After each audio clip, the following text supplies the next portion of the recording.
Bakit ka nandito sa ganitong lamig, Elena? Hindi napigilan ni Carlos Vidal ang sarili. Lumabas ang tanong sa kanyang bibig bago niya ito napag-isipan. Masyadong gabi na para may tao pang naglalakad mag-isa sa nagyayelong parke. Tanging ang banayad na pagkaluskos ng kanyang sapatos sa niebe ang pumapawi sa katahimikan. Sa New York, karaniwan na ang makakita ng mga taong walang tirahan at sa paglipas ng panahon, natutunan ni Carlos na umiwas ng tingin. Hindi dahil sa pagiging malupit, kundi dahil sa nakasanayan. Isang paraan para mapanatili ang focus na nagdala sa kanya sa tagumpay bilang isang milyonaryo. Pero may kakaiba sa taong ito na nagpatigil sa kanya. Ang pagkakakuyom ng maliit niyang katawan, ang luma at kupas na canvas bag na mahigpit na yakap, tila may pamilyar na pakiramdam. Bumagal ang lakad niya, bahagyang naiinis sa sarili, muli siyang tumingin, napahinto ang kanyang puso. Kumikislap ang ilaw ng kalapit na poste at sapat na ang liwanag upang masilayan niya ang mukha nito. Ang magulong kulot na buhok, ang banayad na hubog ng pisngi na pangiwi siya sa gulat. Elena, bulong niya, walang tugon. Maingat siyang lumapit, di sigurado kung nalilinlang lang siya ng kanyang paningin. Elena, anong ginagawa mo? Lumuhod siya sa tabi nito. Siya nga, si Elena Martinez, walang duda. Dati siyang kasambahay ni Carlos. 2 taon na tahimik na gumagalaw sa loob ng bahay, halos hindi napapansin. 3 linggo pa lang ang nakaraan nang tanggalin siya ni Carlos dahil nahuli siya ng 5 minuto. Elena, ako ito si Carlos, mahina niyang sabi, habang bumubuga ng usok ang kanyang hininga sa lamig. Buksan mo ang mga mata mo, pakiusap. Hindi siya gumalaw. Namumula na sa asul ang kanyang mga labi at ang kanyang mga daliri, hubad at naniniga sa lamig ay may mahigpit na hawak. Dahan-dahan itong binuka ni Carlos, kabado ang dibdib. Sa kanyang palad ay isang lukot na piraso ng papel, resibo mula sa ospital. Sa ilalim ng mahinang ilaw sa lansangan, pinatag niya ito at binasa. Santo. Agnes Medical Center. Pangalan ng pasyente, Dolores Martinez. Halagang kailangang bayaran, $1,432. Takdang araw ng bayad, Disyembre 20. Katabi ng papel ay isang maliit na bungkos ng pera. Ilang dolyar lang, ilang $5, hindi lalagpas ng $80 lahat. Hinahawakan niya ito na para bang iyon na lang ang natitirang pag-asa. Napahinto si Carlos. Bumalik sa isip niya ang isang alaala. 3 linggo ang nakalipas, isang malamig na umaga. Naiinis siya noon dahil hindi pa handa ang almusal niya at magulo ang kanyang mga dokumento. Dumating si Elena, nabasa pa ang buhok, halatang pagod ang mga mata. Mahina siyang humingi ng paumanhin at sinabing naantala ang tren. Wala siyang pakialam noon. Sinabihan lang niya si Elena na tanggal na siya sa trabaho at bumalik sa pag-inom ng kape. Pero ngayon, habang nakaupo sa nagyayelong upuan at nanginginig si Elena sa ilalim ng manipis na coat, napagtanto niya ang katotohanan. Hindi ito dahil sa pagkakatulog. Malamang ay galing lang si Elena sa isa pang trabaho, siguro sa isang kainan o bodega, ginagapang ang pambayad sa ospital ng kanyang ina. Muling tumingin si Carlos sa resibo. Lampas na ito ng 2 araw sa takdang bayad. Humigpit ang dibdib niya. Agad niyang hinubad ang kanyang coat at ibinalot sa nanginginig na katawan ni Elena. Pakiusap, magtiis ka, bulong niya. Huwag kang bibitaw, Elena. Kinuha niya ang kanyang telepono. O, 9 na isa, kailangan ko ng ambulansya. Central Park, malapit sa ika-76 na kalye. May babae dito. Wala siyang malay at nagyeyelo. Habang nagsasalita, nakatitig siya kay Elena, umaasang magbubukas ito ng mga mata. Makalipas lang ng ilang minuto, dumating ang ambulansya, naglalaro ang pulang ilaw sa niyebeng lupa. Agad na bumaba ang mga EMT. Isang babae, nasa kalagitnaang edad, sinulyapan si Carlos. Matindi na ang hypothermia niya, sabi nito matapos suriin si Elena. Kung hindi mo siya tinawagan, hindi na niya tinapos ang sasabihin. Alam na ni Carlos ang ibig sabihin. Kilala ko siya, mahina niyang sabi. Dati siyang nagtatrabaho para sa akin. Wala akong alam. Tiningnan siya ng medic, isang tinging mas malalim pa sa salita. Inilagay nila si Elena sa stretcher at isinakay sa ambulansya. Saglit na nag-atubili si Carlos pero sumakay rin siya. Sa St. Luke's, naghintay siya sa ilalim ng kumikislap na ilaw sa kisame, walang coat at basa sa lamig ang mamahaling shirt. Pero wala na siyang pakialam. Hawak pa rin niya ang resibo ng ospital na parang ebidensya. At sa isang banda, totoo nga, mabagal ang paglipas ng mga oras. Sa wakas, lumapit ang isang batang doktor. Matatag na ang lagay niya. Pinapainit na namin siya. Kailangan pa niyang magpahinga, pero magiging maayos na siya. Pwede ko ba siyang makita? Wala pa siyang malay, pero oo, saglit lang.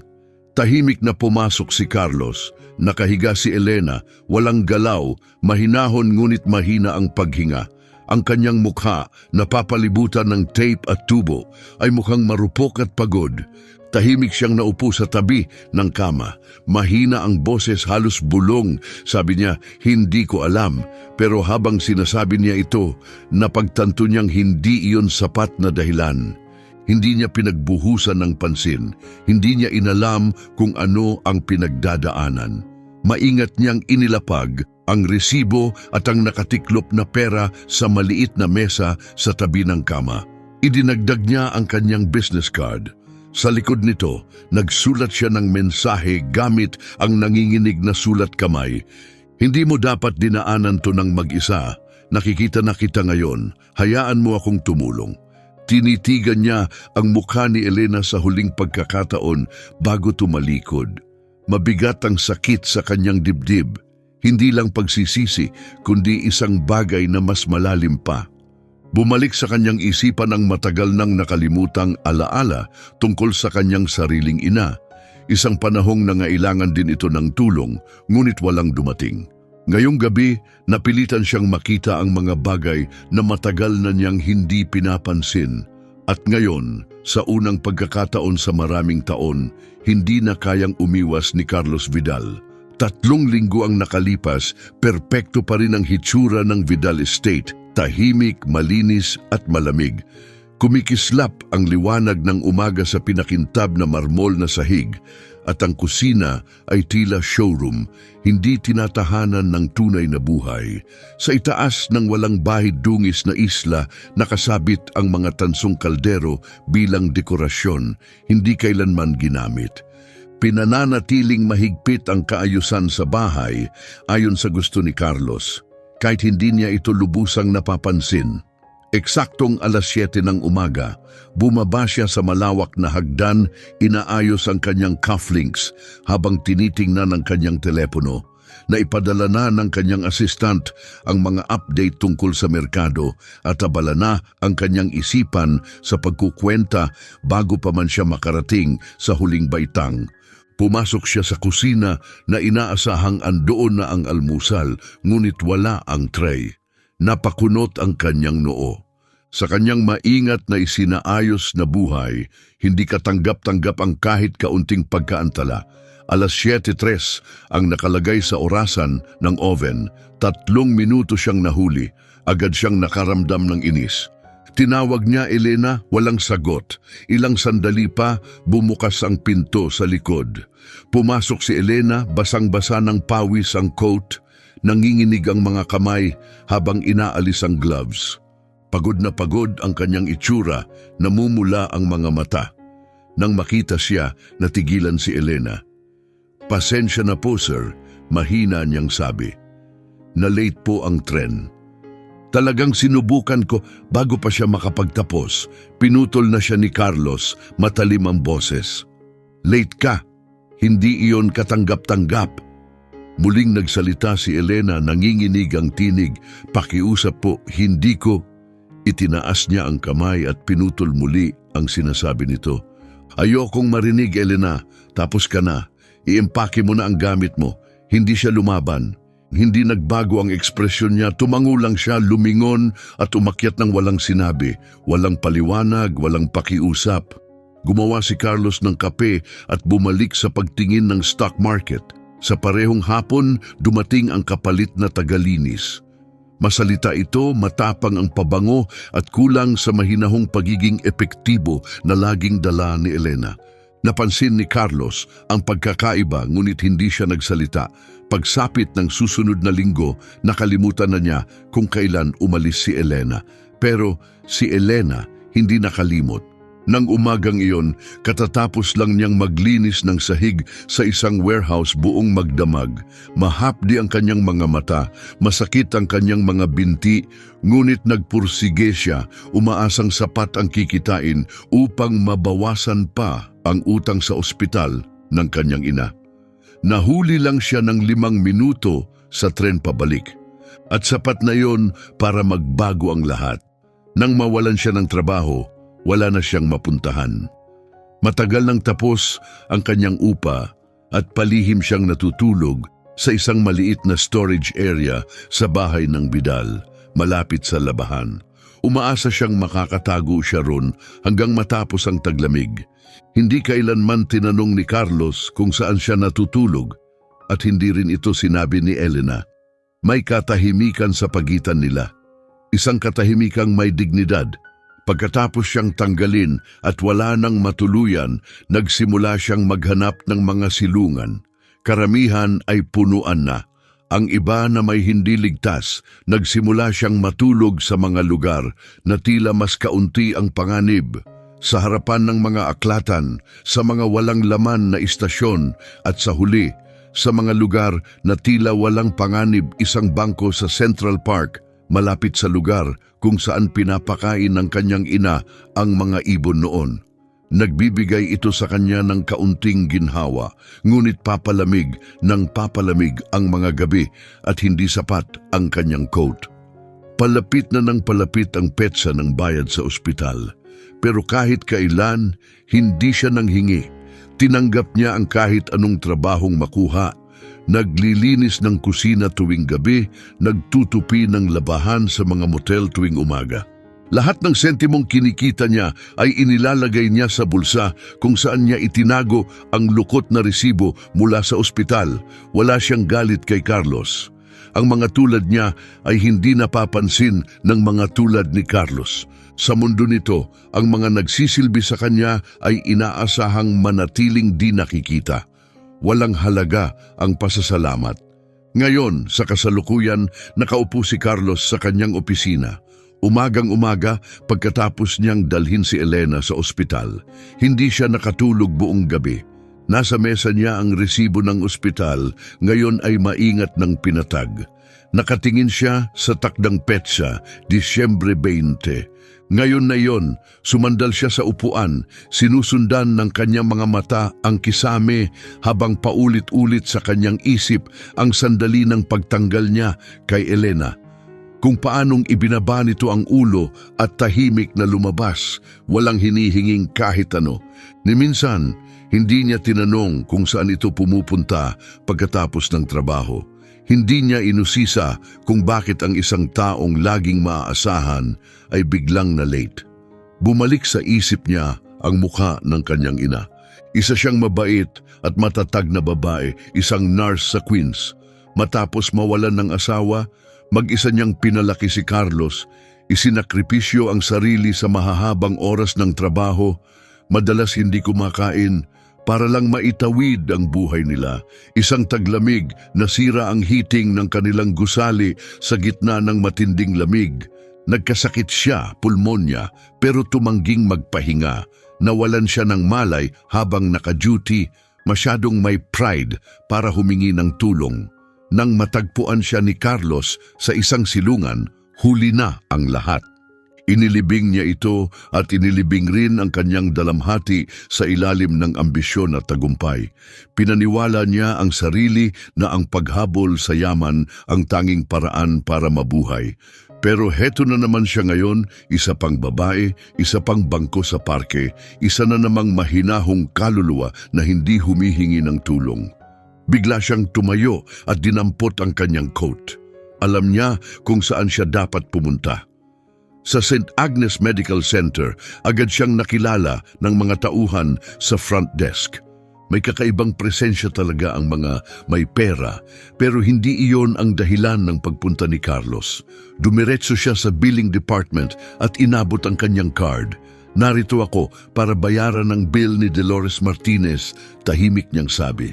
Nagulat ang clerk at mabilis na nag-type. Kamag-anak po ba kayo? Tanong nito. Hindi, sagot niya. Isa lang akong taong dapat sana'y nagtanong pa ng kaunti. Kung naantig ka ng kwentong ito, baka gusto mong i-like ang video at i-comment kung saan ka nanonood. Baka may makakilala kang kapwa nanonood sa malapit. Pagkatapos makumpirma ang bayad, tumuloy si Carlos sa pasilyo papunta sa silid ni Elena. Minsang tumingin ang isang nurse sa kanya pero hindi siya pinigilan. Maingat siyang kumatok bago pumasok. Gising na si Elena, nakaayos sa mga unan. Maputla pa rin ang kanyang balat pero hindi na malamig. Nang makita siya, lumaki ang mga mata nito. Mr. Vidal? Tanong niya, may pag-aalinlangan. Tumango siya. Bumalik ako kanina habang natutulog ka. Gusto ko lang sanang makita kung kumusta ka na.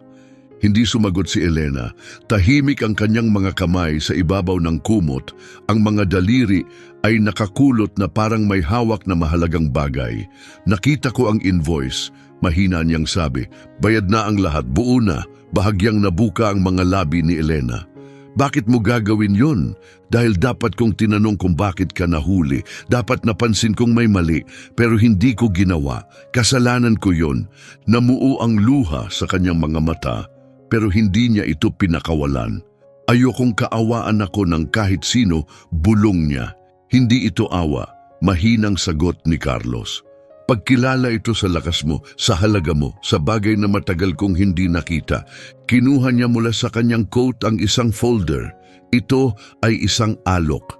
Gusto kitang bumalik, hindi bilang kasambahay, kundi bilang Director of Employee Welfare. Kailangan ko ng isang taong alam kung paano maging hindi napapansin. Matagal siyang tiningnan ni Elena, dahan-dahang nawala ang sakit sa kanyang mukha. Napalitan ng munting sinag ng pag-asa. Tumalikod si Carlos, walang pilitan. Mag-isip ka muna, nandito lang ako. Sa labas nagsimulang muling bumagsak ang niyebe. Tahimik, banayad na mga pahapyaw na pahina ng bagong simula ang bumalot sa buong lungsod. Hindi nagsalita si Elena matapos umalis si Carlos. Lumipas ang mga oras habang tahimik siyang nakaupo. Ang folder ay nananatiling nakasara sa tray table. Hindi pa niya ito binubuksan. Hindi dahil wala siyang pakialam, kundi dahil may bahagi sa kanya na hindi pa rin lubos na nagtitiwala. Masyado itong bigla, masyadong hindi inaasahan. Parang maaring maglaho sa sandaling maniwala siya. Tinuruan siya ng buhay na ang mga alok ay kadalasang may kapalit kaya't natutunan niyang maging maingat. Tinitigan niya ang bintana ng ospital habang binubura ng niebe ang mga kumikislap na ilaw ng lungsod. Sa kung saan may mga taong patuloy na naghihirap, tuloy ang ikot ng mundo. At karamihan dito walang pakialam kung sino ang naiiwan. Makaraan ng isang linggo, pinalabas na si Elena mula sa ospital. Magaling na siya pero wala pa ring matuluyan. Muli nang punuan ang mga silungan at ang mga mumurahing kwarto na kaya niyang bayaran ay amoy basa at kawalang pag-asa. Nakatayo siya sa harap ng isang maliit na dili. Pinapainit ang mga kamay sa take-out cup ng kape. Nang biglang huminto ang isang makintab na itim na kotse sa tabi niya, likas siyang umatras. Bumukas ang pinto at bumaba si Carlos, nakasuot ng simpleng coat at scarf. Elena, tawag niya, mas banayad na ngayon ang boses, may pag-aalinlangan. Alam kong hindi ka pa sumasagot tungkol sa alok, ayos lang yon. Pero hindi ako nandito tungkol sa trabaho. Tumingin si Elena sa kanya ng may pag-iingat. Nandito ako para isama ka pa uwi, hindi siya sumagot. Hindi mo kailangang tanggapin ang posisyon o kahit ano, mabilis na dagdag ni Carlos. Pero hindi ka na muling matutulog sa lansangan. Hindi ito pakiusap. Hindi ko uulitin ang parehong pagkakamali. Pumaligid ang malamig na hangin sa pagitan nila habang tahimik silang nakatayo. Pagkalipas ng ilang sandali, dahan-dahang tumango si Elena. Pumasok siya sa kotse. Tahimik ang biyahe. Ang amoy ng loob ay pinaghalong balat at kahoy. Iniunat niya ang mga daliri malapit sa heater. Ramdam ang init na sumisipsip sa kanyang balat. Pagdating nila sa bahay ng Vidal, nagatubili si Elena sa pagbaba. Ganun pa rin ang itsura nito. Enggrande, nakakalula at tila nananatiling hungkag. Binuksan ni Carlos ang pinto at tumabi. Pinapasok siya. Ang init sa loob ay marahang bumalot sa kanya. Parang isang lumang damdaming hindi niya alam kung dapat pa niyang pagkatiwalaan. Inakala niyang dadalhin siya nito sa likod ng bahay. Marahil sa isang maliit na silid para sa mga staff o isang tahimik na sulok sa guest wing sa itaas. Sa halip, itinuro ni Carlos ang sunroom na katabi lang ng main hallway. Sa'yo ito, pwede kang manatili hanggat gusto mo, walang kapalit. Napakiblink si Elena, hindi sigurado kung tama ang narinig. Ang silid ay puno ng banayad na gintong liwanag sa kabila ng malamig na panahon. Tahimik na kumikislap ang apoy sa fireplace sa isang sulok. Isang maayos na kama ang inihanda, hindi isang kutsyon, hindi isang nakatiklop na kumot, isang totoong kama na may quilt, isang side table at kahit isang maliit na florera ng tuyong lavender. Ito ang paboritong kuwarto ng nanay ko, mahina ang sabi ni Carlos. Sinasabi niya dati na parang posible ang lahat kapag may sikat ng araw sa umaga. Dahan-dahang pumasok si Elena, nag-aalangan. Nang gabing iyon, gising siya habang pinakikiramdaman ang hinga ng bahay, ang mahihinang ungol ng lumang tubo, ang banayad na langit-ngit ng sahig na kahoy. Pero ngayon, ang mga tunog na iyon ay hindi na paalala ng pagiging alipin. Ngayon, hindi na niya naramdaman na isa siyang nanghihimasok. Gayunpaman, hindi pa rin dumating ang antok. Sa halip, dumating ang alaala. 3 linggo lang ang nakalipas, natutulog pa siya sa ilalim ng hagdan, nakasiksik sa imbakan malapit sa labahan. Masikip at malamig ang espasyo, pero pinananatili niyang malinis ito.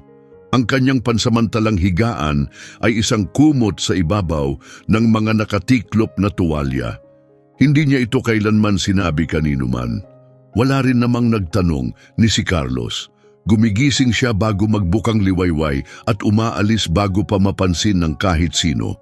Pinaniwala niya ang sarili na kung magtatrabaho siya ng mabuti at hindi makagulo, maliligtas niya ang kanyang ina at balang araw ay magkakaroon ng maliit na apartment sa tabi ng ilog. Isang lugar kung saan maaari silang magkasamang uminom ng matamis na tsaa at maramdaman ng kapayapaan.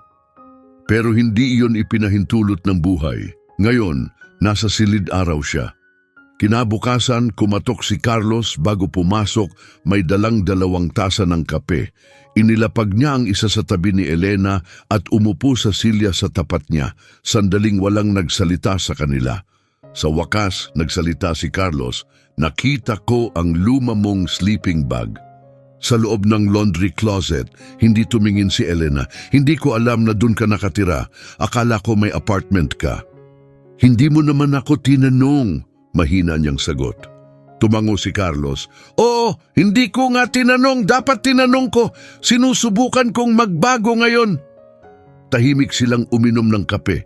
Pagkalipas ng ilang sandali, muling nagsalita si Carlos.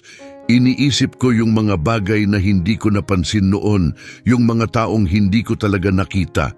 Lagi sinasabi ng nanay ko na ang kabutihan ay hindi lang tungkol sa pagtulong, kundi sa pagbibigay pansin sa kung ano ang tahimik na dinadala ng ibang tao."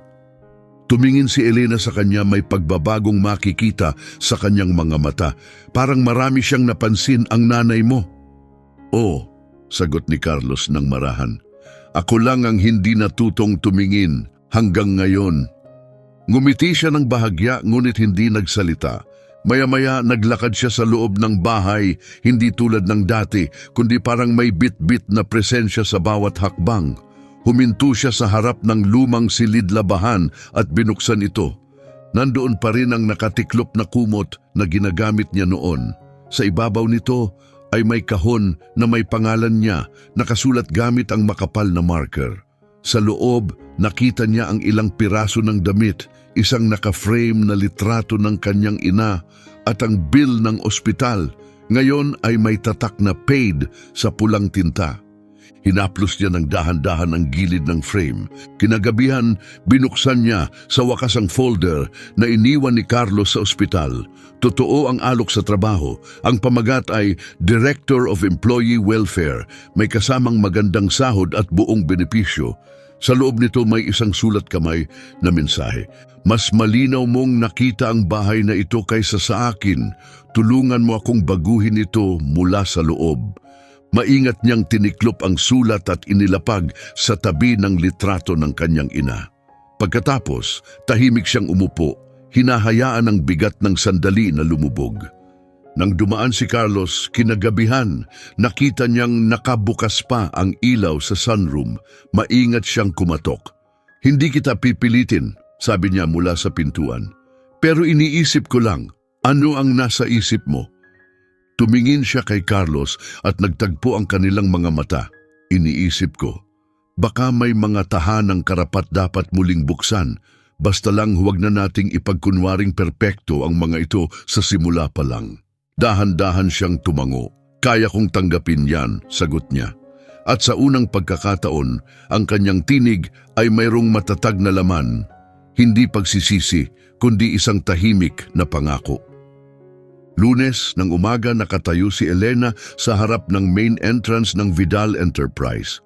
Kumikinang ang mataas na gusaling salamin sa ilalim ng araw ng taglamig. Ang mga bintana nito ay refleksyon ng mabilis na mundo sa loob. Nag-alangan siya, mas humigpit ang hawak sa strap ng kanyang simpleng leather bag. May mga taong nakasuit na dumaan sa tabi niya na parang hindi siya nakita. Ang iba'y may kausap sa telepono, ang ilan na may nagmamadaling naglalakad, nakatuon ang mga mata sa unahan. Sanay na siyang hindi mapansin, pero ngayon hindi siya narito para maglinis ng sahig.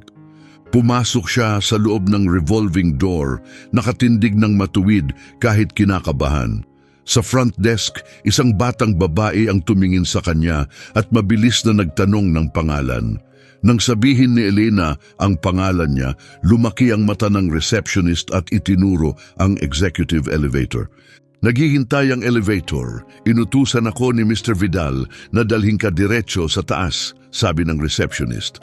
Bagamat sandali lang ang biyahe sa elevator, pakiramdam ni Elena ay matagal yun. Nang bumukas ang pinto sa pinakataas na palapag, isang mahabang hallway ang sumalubong sa kanya. Nakasabit sa mga dingding ang mga litrato, mga lalaking nakasuit na nagkakamay, pumuputol ng ribbon at nakatayo sa tabi ng mga grap na nagpapakita ng pag-angat ng kumpanya. Sa dulo ng hallway, naghihintay si Carlos.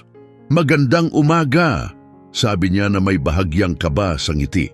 Hindi siya nakasuot ng pangkaraniwang corporate attire, walang jacket, walang kurbata. Isang button-down shirt lang na nakatupi ang manggas. Mukha siyang isang taong gustong maging bukas, hindi malayo. "Magandang umaga," sagot ni Elena. "Inayos ko na ang opisina mo, 2 pinto mula sa akin," paliwanag ni Carlos habang dumadaan sila sa isang modernong conference room na may salaming pader. "Pansamantala lang yon, pwede mo itong gawing ayon sa pangangailangan mo." Hindi nagsalita si Elena, pero ang katahimikan sa pagitan nila ay hindi nakakailang. Puno lang ito ng mga bagay na hindi pa nasasabi. Ang kanyang opisina ay simple para sa isang executive pero puno ng liwanag ng araw. May malinis na mesa, isang computer, notepad at panulat at isang florera ng lavender malapit sa bintana, katulad ng nasa sunroom niya. Tanaw mula sa bintana ang ilog. Itinuro ni Carlos ang folder sa mesa. Nandiyan sa loob ang ilang basic na datos tungkol sa wellness, insurance, vacation leave, sick leave. Pero hanggang dun pa lang kami. Wala pang higit sa mga batayan. Tumingin si Elena sa kanya. "Ano ba talaga ang gusto mo sa akin?" Nag-alinlangan siya. Siguro, bagong pananaw, mas maraming empatiya, mas magandang kapaligiran. Gusto mong ayusin ko ang kaluluwa ng lugar na to, sabi niya, may bahagyang sarkasmo. Siguro matulungan mo kaming matuklasan ito, sagot ni Carlos. Hinawakan ni Elena ang folder nang hindi ito binubuksan. Kailangan kong makausap ang lahat, hindi lang mga manager. Siyempre, kailangan ko rin ng listahan ng mga tagalinis at maintenance staff. Nakaprint na ang mga pangalan para sa'yo. Muling tumingin siya sa paligid. Maganda ang tanawin sa labas, pero hindi siya naaapektuhan ng mga gusali o cityscape. Ang mahalaga sa kanya ay ang mga tao. Gaya ni Maria, ang tagalinis na kahit kaunti ang pagkain ay marunong magbahagi. At si Eduardo na kahit may sakit ay patuloy na naglalampaso habang mahina ang pag-awit. Tumayo siya. Magsisimula ako ngayon? Tumango si Carlos. Kung sakaling maging sagabal ako, sabihin mo, hindi ako nandito para kontrolin ka, gusto kong matuto. Tiningnan siya ni Elena, mabuti dahil hindi ko balak umiwas sa totoo. Hindi ko hihilingin iyon. Pagsapit ng tanghali, 3 departamento na ang nadaanan ni Elena. Hindi siya dumaan sa HR at dumiretso agad sa mga tagalinis. Walang pinagbago ang mga lower floors. Pamilyar pa rin ang amoy ng panlinis, ang kalabog ng timba at ang ritmong hindi napapansin ng trabahong paulit-ulit. Ilang tao ang tumingin sa kanya ng may pagtataka. Para na siyang hindi bagay sa lugar na iyon.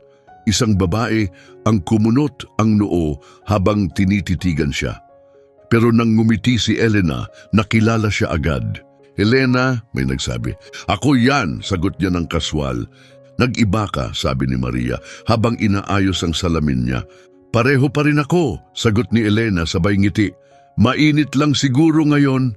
Napuno ng mahina ngunit masayang tawanan ang silid. Umupo siya sa tabi nila at nakinig. Ikinuwento nila ang pagod sa mahabang shift, hindi bayad na overtime, sirang kagamitan at ang HR na lumalapit lang kapag may problema. May nagsabi, naalala lang nila kami pag may palpak, kapag maayos parang wala lang. Isinulat lahat ni Elena gamit ang kamay, walang laptop. Nagtanong din siya tungkol sa buhay nila sa labas ng trabaho. Wala siyang ibinigay na pangako, binigyan lang niya sila ng pagkakataong magsalita. Hindi siya umalis hanggang hindi nakapagsalita ang lahat. Kinagabihan, umuwi siyang pagod pero matatag.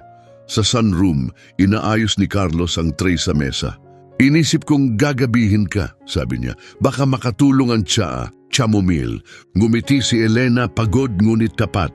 Unti-unti mo nang naiintindihan kung paano gumagana ang mga tao. Napatawa siya. Patuloy pa rin akong natututo. Magkatabi silang umupo sa may bintana. Halos buong araw ako sa baba, sabi ni Elena. Pareho pa rin ang mga tao. Pareho pa rin ang mga kwento. Pareho pa rin ang bigat na dala nila. Dahan-dahang tumango si Carlos. Dati nakakapagpakalma sa akin ang katahimikan, pero ngayon parang nakakaalarma. Tumingin si Elena sa kanya.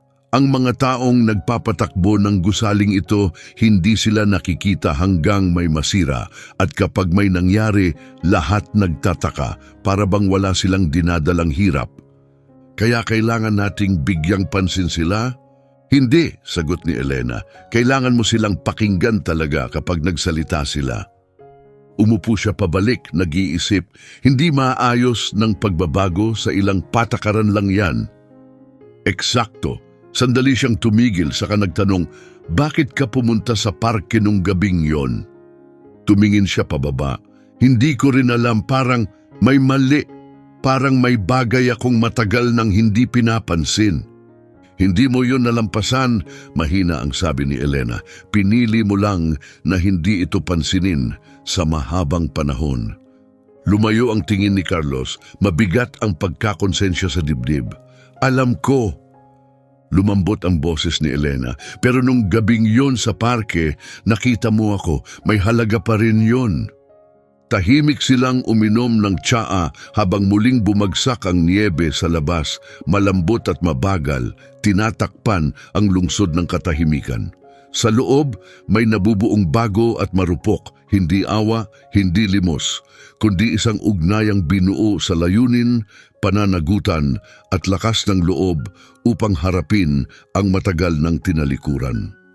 Sa unang pagkakataon sa maraming taon, hindi na ganoon kakosong pakinggan ang tahanan ng Vidal at ganoon din sa pinakaibabaw na palapag ng kumpanya. Nagsimula nang magsalita si Elena at may nakikinig na.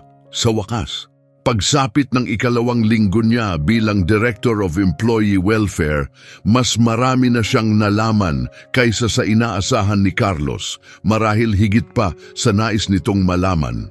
Pero hindi niya ito nalaman sa mga ulat o formal na pagpupulong. Natutunan niya ito sa tahimik na usapan sa mga supply closet, kwentuhang pabulong sa elevator, at sa mga lunch break na may kasamang instant noodles at nakapak na merienda. Sa ilalim ng makintab na imahe ng Vidal Enterprises, ang perpektong mga numero, kumikinang na stock reports at makinis na PR ay may bagay na sira. Ang mga empleyado ay labis ang trabaho, natatakot at hindi naririnig. May mga injury na hindi nire-report, overtime na hindi binabayaran, mga manager na nananakot, at mga trabahador na tinatawag na part-time sa papel para lang makaiwas sa pagbibigay ng healthcare. Kahit buong linggo silang nagtatrabaho, isang Biyernes, naupo si Elena sa tapat ni Carlos at inilapag ang isang file sa mesa nito. May isang janitor, si Ettore, 9 na taon na rito. Ang schedule niya ay 42 oras kada linggo, pero 35 lang ang nasa kontrata niya. Kumunutang noo ni Carlos, ibig sabihin hindi siya kwalipikado sa mga benepisyo. Sabi ng manager niya, mag-clock out siya ng maaga tapos tapusin ang trabaho ng hindi nakarecord. Ganun daw talaga dito. Huminga ng malalim si Carlos at hinaplos ang noo. Diyos ko, nakausap ko rin si Daniela sa maintenance. 1 buong taon na siyang walang sick leave. Takot siyang palitan ng mas batang trabahador. Namamaga na ang mga kamay niya, hirap na siyang humawak ng mga gamit, pero tahimik pa rin siya. Tahimik siyang naupo, sa wakas, nagsalita, hindi ganitong kumpanya ang gusto kong itayo. Hindi, sagot ni Elena, pero ito ang minana mo. At pinayagan mong magpatuloy ito ng matagal. Dahan-dahang tumango si Carlos. Ano ang kailangan mo sa akin? Una, proteksyon. Kapag nagsimula akong gumawa ng pagbabago, kailangan kong siguruhin na buo ang suporta mo, harap-harapan. Tapos na yon. Pangalawa, access sa lahat ng internal audits at HR files. Lahat-lahat. Makukuha mo. Tinipon niya ang kanyang gamit. Pangatlo, hayaan mo akong gawin ito sa paraan ko. Bahagyang ngumiti si Carlos. Yan naman talaga ang plano. Nang hapong iyon, nagsagawa si Elena ng kanyang unang listening session. Hindi sa boardroom, kundi sa cafeteria ng mga empleyado. Walang nakasuot ng suit, walang titulo. Tumayo siya sa harap ng grupo, may dalang panulat, kuwaderno at isang simpleng mensahe. Sabihin ninyo ang nasa isip ninyo. Walang mapaparusahan dito dahil sa pagiging totoo. Lahat ng sasabihin ay maririnig.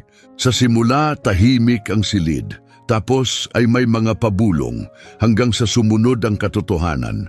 Tumayo ang isang empleyado sa mailroom at nagkuwento kung paanong sinigawan siya sa harap ng mga kliyente. Isang tagaluto ang nagkuwento tungkol sa sirang freezer na umagos ng higit 1 buwan bago maayos at ang nag-ayos ay hindi pa empleyado ng kumpanya. Isang groundskeeper ang umamin na sariling guwantes ang gamit niya dahil puro amag ang ipinamimigay ng kumpanya. Sa pagtatapos, 10 pahina na ang naisulat ni Elena. Mabigat ang kanyang loob pero malinaw ang layunin. Kinagabihan dumaan si Carlos sa opisina niya. Nandoon pa rin siya, binabasa ang mga naisulat. Gabi ka na nagtatrabaho, mahina niyang sabi. Pati ikaw, sagot ni Elena, hindi inaalis ang mata sa pahina. Umupo si Carlos sa tapat niya. Tumawag si Brian mula HR. Sabi niya, malalakas daw ang mga rekomendasyon mo. Sabi ko, kailangan nating tanggalin ang 2 floor supervisors at ayusin ang sistema ng oversight. Ang mataas na turnover, hindi normal. Simptomas yon. Umaalis ang mga tao kasi pakiramdam nila hindi sila pinapansin o mas masahol pa, inaabuso. Yung budget? Sinabi ko sa kanya na bawasan ito mula sa budget ng executive travel. Wala nang mamahaling retreat para sa mga taong ni hindi alam ang pangalan ng mga staff na naglilinis ng opisina nila. Napangiti si Carlos ng tuyo. Hindi yan magiging popular. Medyo mawawalan kayo ng ginhawa, sabi niya, pero baka makuha niyo naman ang tunay na tiwala. Tumango siya. Tuloy mo lang. Sandaling natahimik. Alam mo ba kung bakit ang mga kagaya ko ay bihirang magsalita agad? Tanong ni Elena, mahina ang boses. Dahil sa takot, hula niya. Bahagi na rin yon, pero higit sa lahat dahil alam namin kahit magsalita kami, walang nakikinig. O kunwari nakikinig pero walang nagbabago, mas masakit yon. Tiningnan niya ito ng diretso. Sinasabi mong gusto mong tumulong, naniniwala ako ron, pero kung hanggang awa lang ang kaya mo, magiging isa ka lang sa mga mayayamang nagsisisi kapag huli na ang lahat. Tahimik na umupo si Carlos, hindi mabasa ang ekspresyon. Sa wakas sinabi niya, hindi ako titigil, mahalaga ito, mahalaga ka. Napabuntong hininga si Elena, pakiramdam niya ay gumaan ng kaunti ang bigat sa balikat. Sige, gawin natin ito ng magkasama, sabi niya. Kinabukasan, nagdaos ang kumpanya ng kauna-unahang town hall meeting para sa mga empleyado. Obligado ang mga manager na dumalo at optional ito para sa ibang staff. Pero iginiit ni Elena na i-livestream ito para sa mga hindi makakadalo. Simula noon, ang pagiging bukas ay hindi na lang hinihikayat, kundi patakaran na. Binuksan ni Carlos ang pagpupulong. Mula sa entablado, tumingin siya sa mga taong naroon, hindi lang mga executive, kundi pati na rin ang mga tagaluto sa kantina, janitor at receptionist. Akala ko noon na susukat ang tagumpay ng kumpanya sa mga numero, kita, paglago at tubo, sabi niya. Pero ngayon, naiintindihan ko na ang tunay na tagumpay ay nasa kung paano natin tratuhin ang mga taong nagsisilbing gulugod ng lahat. Tumalikod siya kay Elena. Ito si Elena Martinez. Hindi lang siya ang bagong Director of Welfare ninyo, simbolo rin siya ng bagong direksyon ng kumpanyang ito. Kung hindi mo siya kayang igalang, baka hindi ka nababagay dito. May mumunting pagkabigla sa mga nakikinig. Bihira ang ganoong mga salita mula sa mga nasa itaas, lalo na kung totoo ang mga ito. Lumapit si Elena. Nandito na ako hindi para mag-ayos ng mga kaguluhan, panimula niya. Nandito ako para hindi na yun mangyari ulit. Masyado nang matagal kaming hindi pinapansin. Simula ngayon, tapos na yun. Nag-umpisa ang palakpakan sa ilang kamay lang, pero unti-unting lumakas. Pagkatapos ng pagpupulong, lumapit ang isang matandang janitor. Magaspang ang mga kamay, kupas ang uniforme. Matagal na ako dito. Bago pa matutong magtali ng sapatos ang boss mo, sabi niya. Ngayon lang ako nakarinig ng ganong sinabi. Ngumiti si Elena ng marahan. Panahon na talaga. Tumango siya, namumuo ang luha sa mata. Tamang-tama lang. Kinagabihan, nakita ni Carlos si Elena sa sunroom. May hawak na tsaa at tahimik na nag-aalab ang apoy sa fireplace. Ang galing mo kanina, sabi niya. Hindi ko naman sinadyang maging magaling, sagot niya. Sinabi ko lang ang totoo. Yun lang minsan ang kailangan. Tumingin siya sa kanya. Sa tingin mo ba, kaya talagang magbago ng lugar na ito? Nag-isip si Carlos saglit. Ang tunay na pagbabago maliit ang simula, pero lumalawak din iyon. Tumango si Elena at muling tumingin sa apoy. Sa labas, tahimik na binalutan ng niyebe ang lungsod. Sa loob, may gumagalaw na bagay na matagal nang natulog. Ang mga bulwagan ng kapangyarihan ay hindi na lang puro katahimikan. Ngayon, may dala na itong bago, katotohanan. 2 araw matapos ang town hall, bumalik si Elena sa kanyang opisina at napansin ang bagong nameplate sa kanyang pinto, Director of People First. Tiningnan niya ito, natawa ng kaunti pero hindi na nagtaka. Malamang si Carlos ang nagpalit. Magandang kilos iyon pero hindi sapat ang mga kilos para ayusin ang sistema. Puno ang inbox niya. Karamihan ay mula sa mga junior na empleyado, nagpapasalamat lang. May ilan namang maingat pa rin, mga supervisor na nag-aalangan kung paano mag-a-adjust, tila ginagawang pananggalang ang mga policy at manual. Pero may isang mensahe na namukod tangi, walang subject, walang pirma, 3 salita lang, pinapanood ka niya. 2 beses itong binasa ni Elena, kunot noo at dinilete. Malamang isa lang tong empleyadong hindi masaya sa mga pagbabago. Mas matindi pa ang naranasan niya noon. Hindi niya ito binanggit kay Carlos. Kinahapunan, nag-schedule siya ng pagbisita sa 3 departamento: IT, Client Services at Security. Lahat ay may lumabas na red flag sa audit niya. Para kay Elena, ang pang-aabuso ay hindi lang nagtatago sa madidilim na sulok. Minsan, nakaupo ito sa likod ng mga mesa, naka-Amerikana at malinis. Sa IT wing, nakilala niya si Sergio, isang junior engineer. Ang tawag nila ay streamlining, ani niya, may pait sa boses. Pero ang totoo, inaangkin lang nila ang trabaho namin at nilalagyan ng pangalan nila. May isa pang babaeng nagsabi, 3 tao na ang tinuruan ko na na-promote habang ako nandito pa rin sa parehong upuan. Ang sabi nila, masyado daw akong tahimik para sa pamumuno. Akala ko importante ang resulta. Isinulat ni Elena ang bawat salita gamit ang kamay. Sa client services, may isang babaeng napaiyak nang tanungin ni Elena tungkol sa workload niya. Tinatawag nila ako tuwing Sabado ng walang abiso, aniya. Kapag tumanggi ako, binabawasan nila ang oras ko sa susunod na linggo. Wala kang aasahan sa HR. Tinatanggal lang nila pangalan mo sa listahan pag panahon ng taas sweldo. Pagdating ni Elena sa opisina ng security, hindi na siya nagulat sa tensyon. Si Mason Lorenzo, ang pinuno ng departamento, ay bumati sa kanya ng may pilit na paggalang. Mahigpit naming pinapatakbo ang lugar na ito, sabi niya, nakatiklop ang mga braso. Hindi ko alam kung ano ang inaasahan mong makita. Wala akong hinahanap, mahinahong sagot ni Elena. Nakikinig lang ako. Hindi siya inalok ng upuan. Gayunman, inabala niya ang sarili sa pakikipag-usap sa mga gwardiya sa lahat ng shift, lalo na sa mga panggabing naka-assign sa mga liblib na lugar. Isang gwardyang babae, si Luisa, ay tila nag-aalangan, palingalinga bago dahan-dahang inilayo si Elena. Ayoko ng gulo, bulong niya, pero may kakaiba talaga. Lumapit si Elena. Sige lang. May isang kwarto sa basement level 3. Wala ito sa mapa. Bawal daw kami doon, pero nakikita kong may mga taong pumapasok doon sa gabi. Mga executive, bulong ni Luisa, hindi janitor, hindi IT, mga nakasuot ng suit. Anong klasing tao? Tanong ni Elena, kalmado pero alerto. Hindi ko alam ng sigurado, pero minsan nakita kong pumasok si Mr. Lorenzo. May bitbit siyang maletang itim. Paglabas niya, wala na ito. Tumibok ng mabilis ang puso ni Elena. Tumango siya. Salamat, mahalaga yon.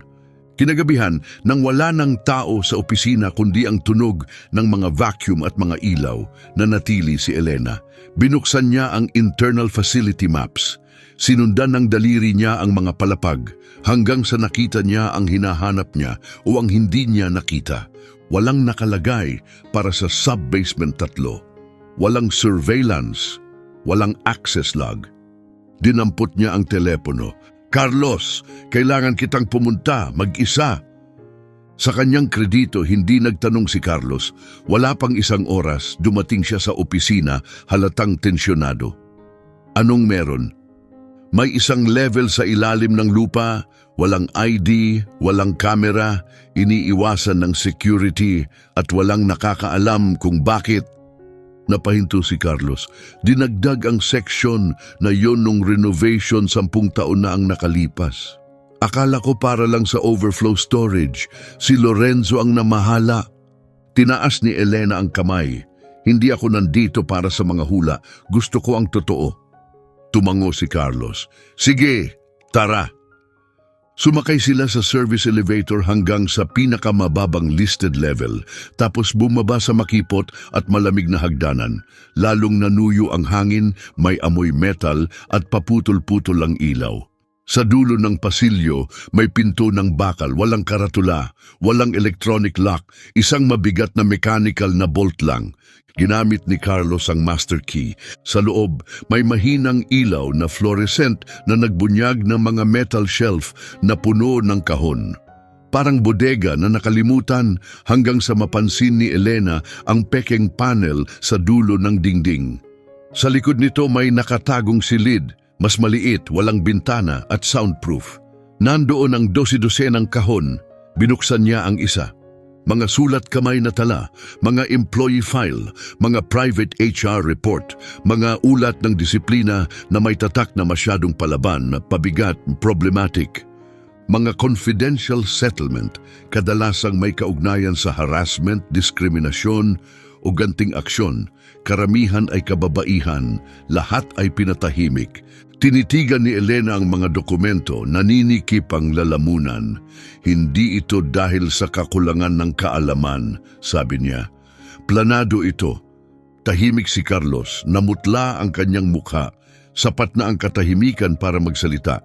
Hindi lang inabuso ni Lorenzo ang kapangyarihan, nagtayo siya ng sistemang pantakip sa pinsala. At walang nagtanong kung bakit may mga pintong nakalock. Tumingin si Elena kay Carlos. Kung seryoso ka sa pagbabago ng kumpanyang ito, dito ka magsisimula. Sa bulok, hindi siya tumutol. Kinagabihan tinawagan ni Carlos ang legal team. Agad na sinuspinde si Lorenzo. Sinimula ng isang ikatlong party audit. Pero mas lumalim pa si Elena. Inisa-isa niya ang mga pangalan sa mga file. Isa-isa niyang kinuntak ang mga tao. Hindi siya nagpadala ng PR statement. Humingi siya ng tawad.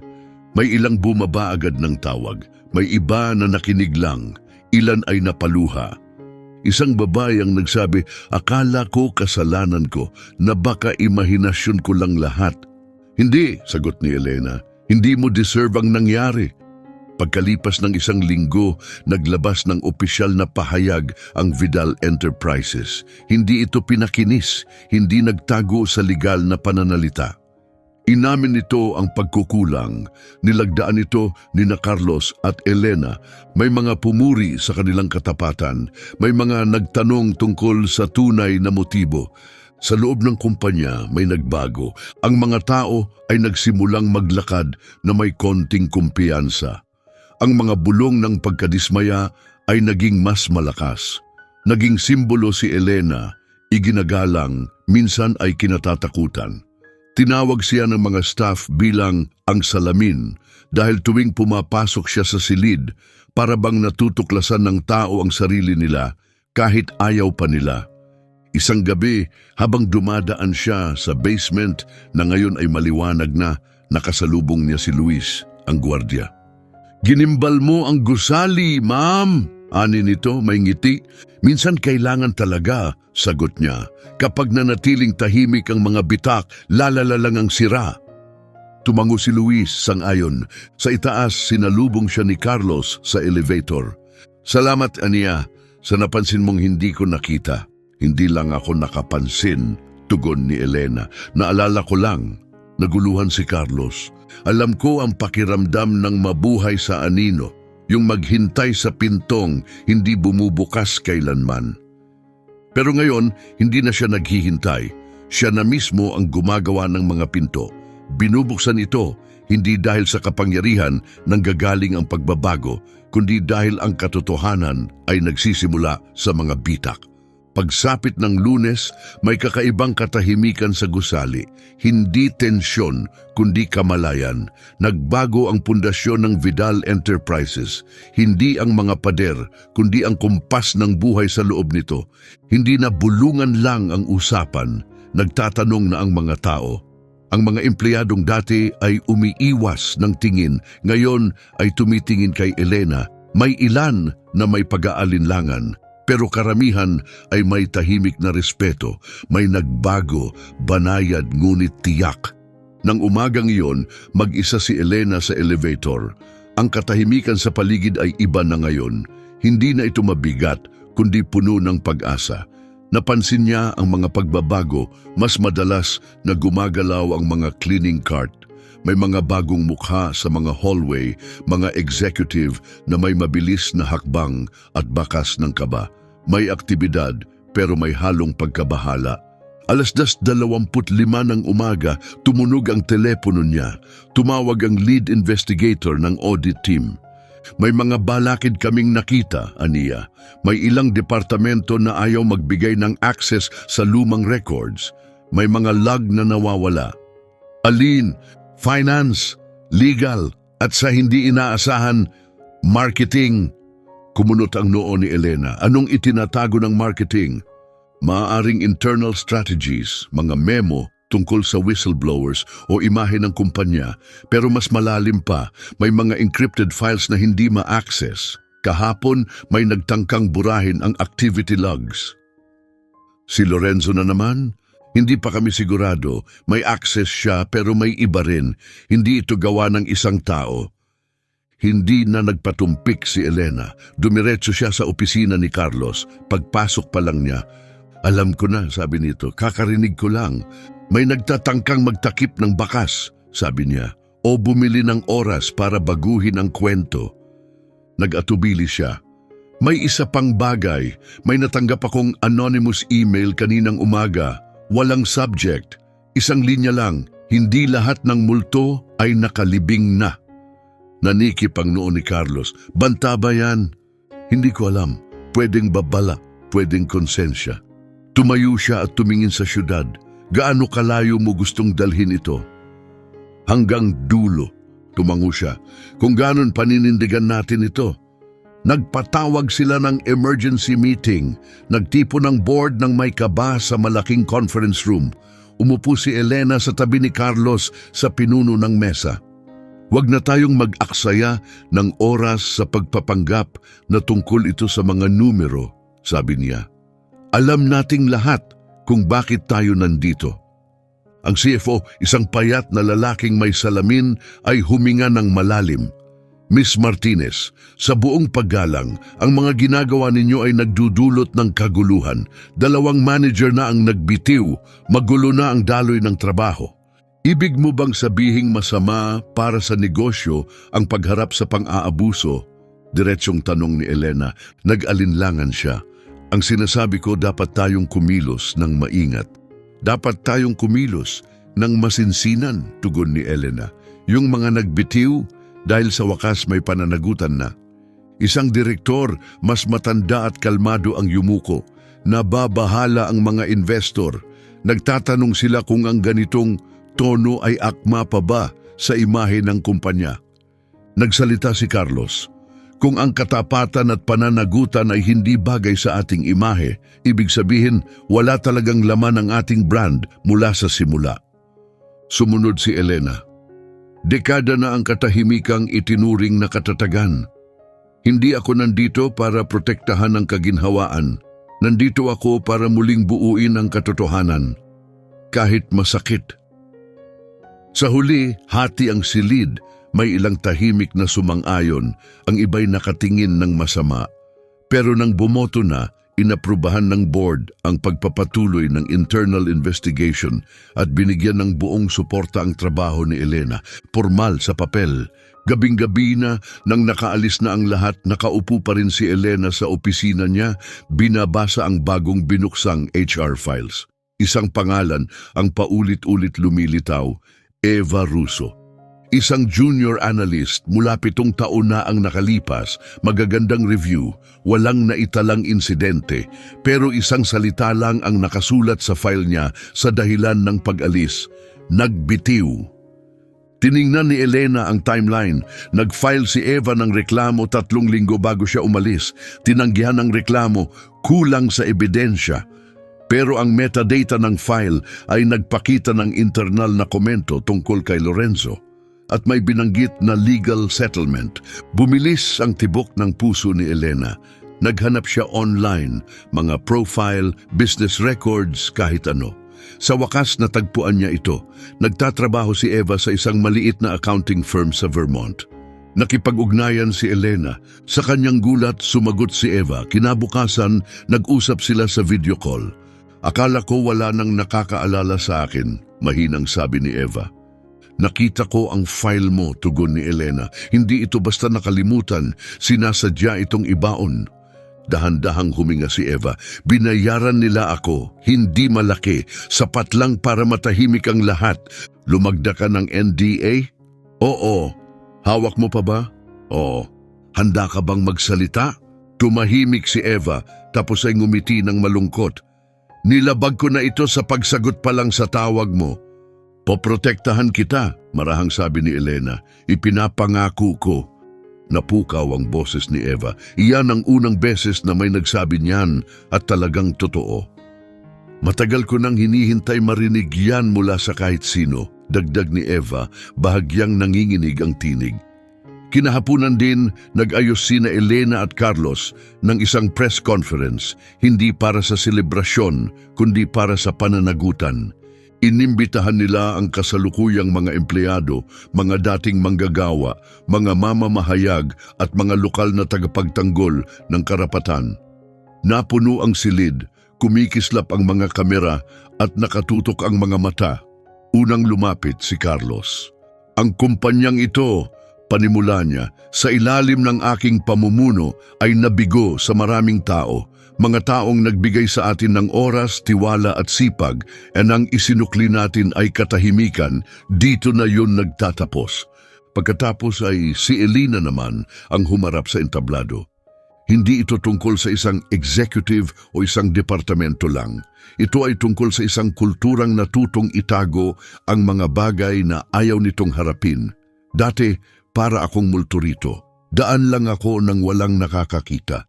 Tiningnan niya ang mga mata ng mga nakikinig at ng mga nasa likod ng kamera. Pero ngayon, hindi ako nandito bilang isang pambihirang kaso, nandito ako bilang paalala.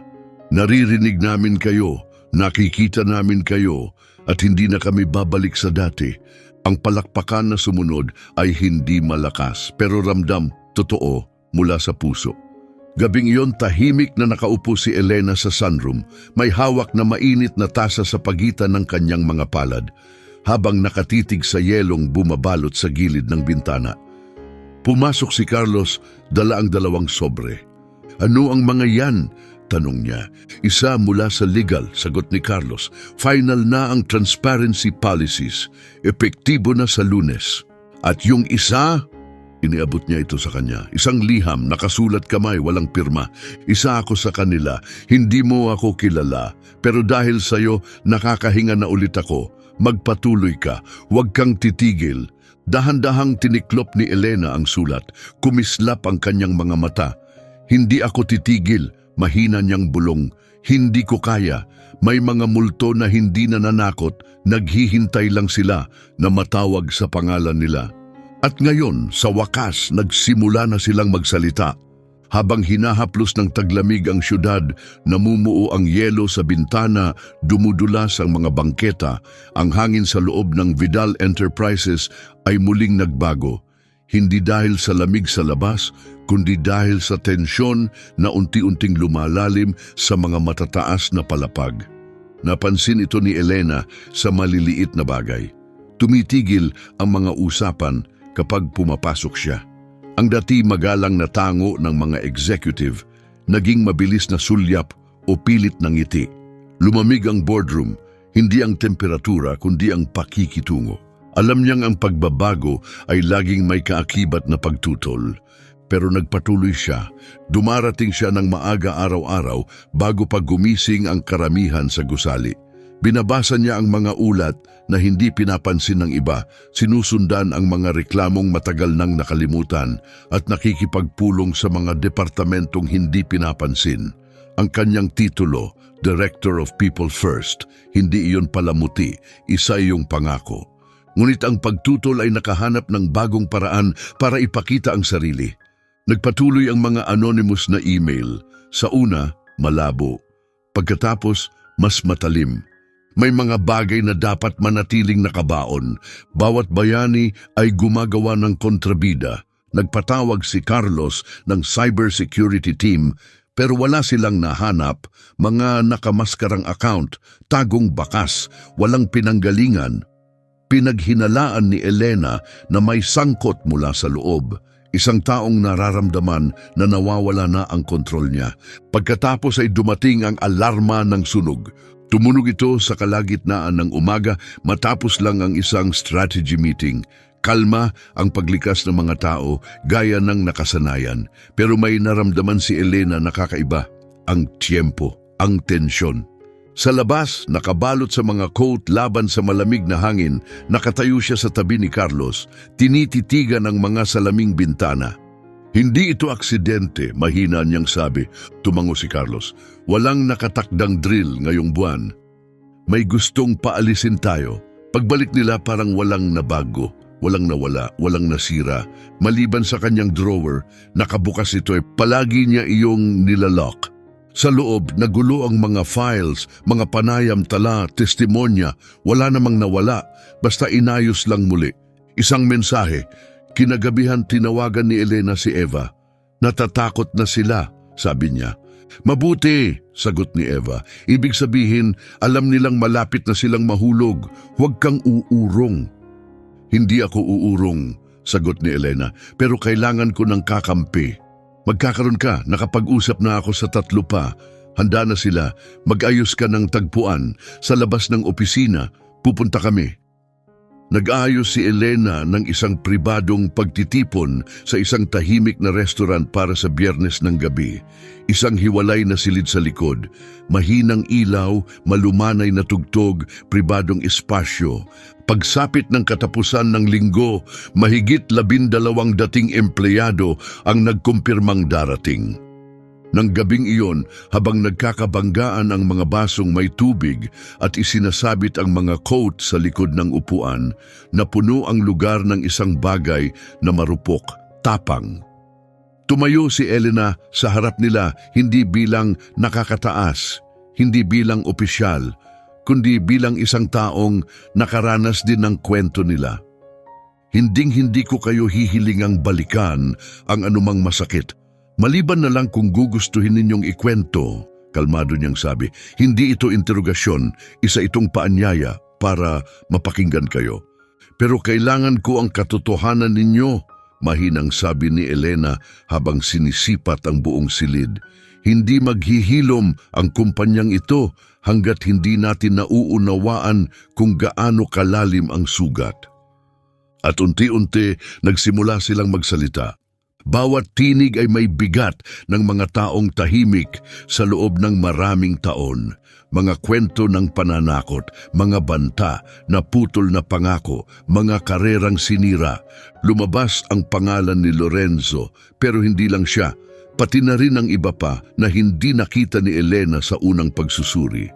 Mga middle manager, taga-legal, at maging mga bulong tungkol sa mga miyembro ng board na tumalikod sa katotohanan. Ikinuwento ni Carla, dating data analyst, kung paano siya ibinaba sa pwesto matapos tumangging baguhin ang datos sa diversity. Si Jerome, isang matagal ng empleyado, ay nagsalaysay kung paanong 3 tao ang tinuruan niya para sa trabahong matagal nang ipinangako sa kanya, pero hindi siya ang pinili at walang paliwanag. Isang boses ang nanginginig na nagbahagi tungkol sa isang kasamahang nagtangkang magpakamatay. Opisyal na tinala bilang stress leave. Hindi kailanman na isulat ang katotohanan. Isinulat ni Elena ang lahat, bawat salita, bawat pangalan. Kinabukasan, dinala niya ang kwaderno sa opisina ni Carlos at marahang inilapag sa kanyang mesa. Hindi lang ito tungkol sa masamang pamumuno, mahina niyang sabi, ito'y sistemiko, isa itong kabulukan. Nanginginig ang kamay ni Carlos habang binubuklat ang mga pahina. Paanong hindi ko ito nakita? Dahil kailangan nilang manatili kang walang alam, sagot niya. Ganon nabubuhay ang kapangyarihan sa pamamagitan ng pag-iisa ng mga nasa itaas. Umupo si Carlos na pahawak sa ulo. Kaya hindi natin ito paaayusin lang, sabi niya. Gigibain natin ito. Hindi, sagot ni Elena. Itatayo natin itong muli, pero hindi hanggat hindi natin binubunot ang bawat ugat. Magkasama nilang ginawa ang bagong listahan, mga departamentong dapat suriin, mga kasong bubuksan muli. Kumuha sila ng pangalawang independent audit team. Ngayon, diretso itong naguulat sa isang panlabas na ethics committee, hindi sa pamunuan ng kumpanya. Pagsapit ng Huwebes, kumalat ang balita, sumunggab ang media, Vidal sa pagguho. Dating kasambahay, isiniwalat ang kabulukan sa kumpanya. Nagkalat ang mga larawan ni Elena sa mga newsfeed. Tinawag siyang whistleblower, crusader, simbolo. Hindi pa siya nagbibigay ng panayam, pero ang mukha niya nasa lahat ng dako. Ipinatawag siya ni Carlos. Mabigat ang ekspresyon nito, puno ng pag-aalala. Hindi mo kailangang gawin ito, malumanay niyang sabi. Pwede kong akuin ang sisi, pwede kong ilihis ang atensyon. Umiling si Elena. Matagal na akong naging invisible. Kung titingin sila, hayaan mong makita nila ako. Ngumiti si Carlos kahit hindi umabot sa mga mata niya. Ikaw ang pinakamapangahas na tao sa buong gusaling ito. Kinagabihan, habang tinatawid ni Elena ang lobby, nilapitan siya ni Tamika, isa sa mga gwardya. May nag-iwan ito sa front desk para sa iyo. Sa elevator, binuksan niya ito. Nasa loob ang isang malabong itim at puting litrato. Si Elena nakaupo mag-isa sa isang upuan sa labas ng ospital ilang linggo ang nakaraan, hawak ang mga bill ng ospital ng kanyang ina. Walang sulat, walang pirma. Isang paalala lang, binabantayan siya. Gusto nilang maramdaman niyang siya ay hinahabol. Pero nang bumukas ang pinto ng elevator at pumasok siya sa opisina, kung saan sandaling kumurap ang mga ilaw bago tumino, hindi siya kinabahan. Tumingin siya sa bintana habang tahimik na bumabagsak ang niebe. Waring nililinis muli ang syudad. Alam niyang hindi ganun kadali. Hindi na haka-haka ang laban, personal na ito. Pero nalampasan na niya ang mas malala dahil si Elena Martinez ay hindi lang lumalaban sa kapangyarihan. Isa-isa na niyang hinuhubad ang maskara nito, sinulid sa sinulid. Pagsapit ng Biyernes ng umaga, dumating ito na parang hampas ng hangin, matulis, malamig, mapanira. Isang kilalang news outlet ang naglabas ng hit piece, mga anonymous na source, mga katagang tulad ng pang-aabuso sa kapangyarihan at manipulasyon. Mga paratang na ginamit daw niya ang pondo ng kumpanya para gantimpalaan ang mga kakampi at na nagtatayo raw siya ng sariling grupong pampolitika. At ang pinakamasakit sa lahat, ang pahiwatig na ang kwento niya bilang dating kasambahay ay isang sinadyang kasinungalingan. Ang artikulo ay elegante ang tono pero mapanira ang nilalaman. Mga larawan na pinutol, mga timeline na binago, mga anino na ipininta bilang katotohanan. Nasa opisina ni Carlos si Elena, nakatitig sa nakaprint na kopya, nanginginig ang mga kamay. Sa tingin mo ba galing ito sa loob? Tanong niya, hindi nagdalawang isip si Carlos. Siguradong oo, isang taong malapit, isang taong natatakot. Muling tumingin si Elena sa mga salita, sinusubukan nilang lasunin ang katotohanan. Yumuko si Carlos. Ibig sabihin, naipit mo na sila. Hindi aatake ang mga tao kung hindi kanila nakikitang banta. Napabuntong hininga siya. Perception ang lahat at sa ngayon sila ang may hawak ng kwento. Kaya kailangan nating palitan ng lente. Kinahapunan, ipinatawag ni Elena ang isang pulong para sa lahat ng empleyado. Ipinadala ito sa bawat palapag. Hindi siya tumayo sa likod ng podium. Hindi siya nagsuot ng blazer o gumamit ng script. Tumayo siya sa gitna ng cafeteria kasama ang mga taong nagpapatakbo ng kumpanya.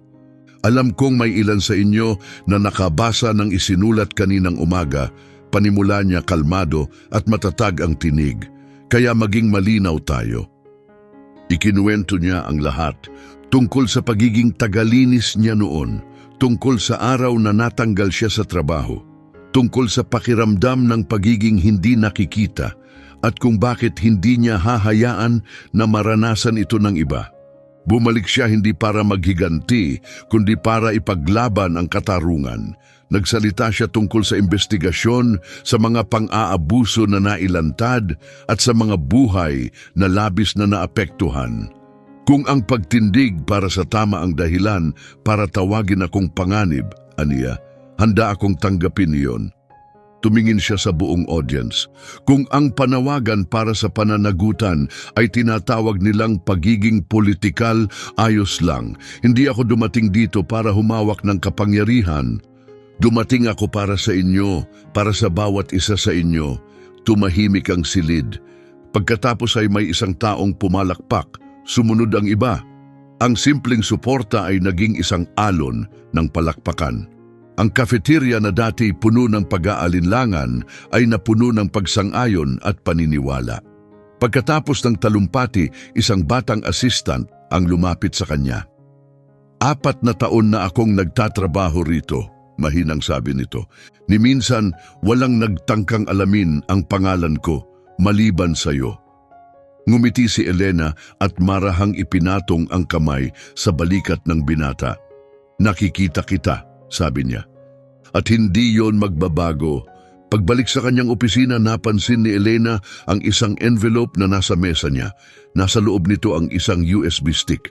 Walang label, walang mensahe. Isinaksak niya ito sa kanyang laptop. Bahagyang nanginig ang kanyang mga daliri. May folder sa loob na pinamagatang Project Icebox.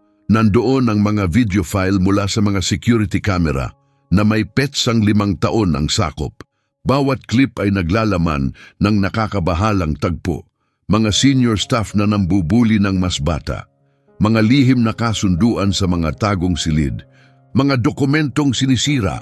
May mga file na may pangalan, ilang board member at 2 mataas na legal consultant. Isang video ang tumama sa kanya ng mas matindi. Nasa loob si Lorenzo ng vault ng kumpanya. Hindi mag-isa, kundi may kasamang lalaking agad niyang nakilala mula sa social media ng investigative writer. Nagpalitan ng 2 ng envelope, nagkamayan at nagngitian. Hindi ito simpleng paghihiganti, isa itong planadong operasyon. Isang mas malalim na sabwatan. Agad siyang tumakbo papunta kay Carlos. Ipinakita niya ang laman ng USB. Tahimik itong nanood, lalo't tumitindi ang tensyon sa mukha. Kailangan nating ilantad ito, sabi ni Elena. Gagawin natin, sagot ni Carlos. Pero kailangang maging matalino tayo. Kapag kumilos tayo ng padalos-dalos, sisirain nila ang mga ebidensyang hindi pa natin nadidiskubre.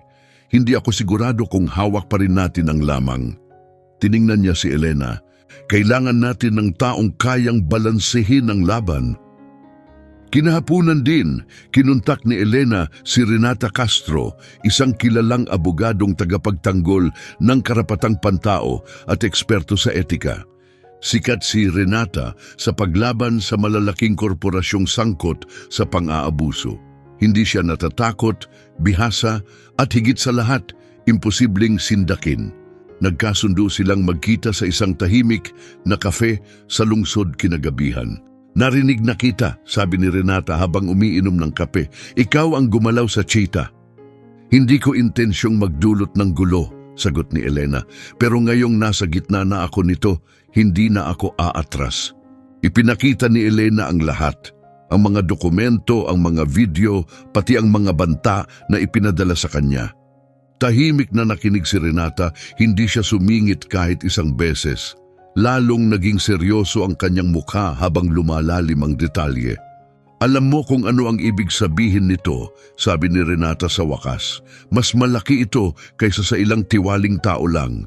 Pwede nitong pabagsakin ang buong sistema. Handa ako, tugon ni Elena. Maitim ang pagkakatingin ni Renata. Kung ganon kasama mo ako. Sa mga sumunod na araw, bumuo si Renata ng team ng mga abogado. Hindi pa sila naghahanda para sa kaso. Proteksyon muna ang unang hakbang. Pinailalim si Elena sa proteksyon bilang whistleblower. Maingat na kinuntak ang mga saksi. Pormal na isinumite ang mga ulat sa labor authorities. Dahan-dahan silang gumalaw, hakbang-hakbang. Pero wala sa panig nila ang oras. Pagsapit ng Miyerkules, pagdating ni Elena sa trabaho, hindi na gumana ang kanyang ID badge. Tila nahihiyang tinanong ng gwardya sa harap ang kanyang pangalan. Sinabi nila na inalis ang access mo, paliwanag nito. Panandalian lang daw. Hindi nagpanik si Elena. Agad niyang tinawagan si Carlos na noon ay nasa labas na ng gusali at naghihintay sa kanya. Hindi ako ang nagdesisyon nito, mariin niyang sabi. Nagpulong ang board kagabi. Hindi man lang ako naimbitahan. Tinatanggal nila ako at sinusubukan nilang burahin ang presensya mo bago lumabas ang audit report. Kinagabihan, nagdaos ng press conference si Carlos. Tumayo siya sa likod ng media podium ng kumpanya. Kasama si Elena sa tabi niya, kaharap ang isang silid na puno ng mamamahayag at kumikislap na kamera. Nilulusob tayo, sabi niya, hindi ng mga kakumpetensya, kundi mula sa loob ng sarili nating organisasyon. May mga miyembro sa loob na ginagawa ang lahat para mapanatili ang kultura ng pananahimik. Ngunit matatapos na ang panahong iyon, inabot ni Carlos ang mikropono kay Elena. Dati akong tagalinis, panimula niya. Dati akong tinatrato na parang wala akong halaga. Pero ang katotohanan ay laging mahalaga. At kahit ilang pader ang itayo nila, palaging may paraan ang katotohanan para makalusot. Kinabukasan, gumana ulit ang kanyang badge. Malinaw na may isa sa board na umatras, pero hindi nagdiwang si Elena. Alam niyang doon pa lang magsisimula ang pinakamatinding laban. Hindi na lang ito tungkol sa mga patakaran ng kumpanya o imahe sa publiko. Ito ay tungkol sa mas malalim na bagay, ang mismong kaluluwa ng kumpanya.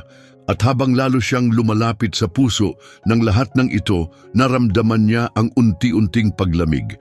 Dahil sa likod ng bawat makinang na lobby, sa likod ng bawat larawan ng ngumingiting executive, at sa bawat mission statement na nakaprint sa makintab na papel, may isang lihim na naghihintay na mabunyag.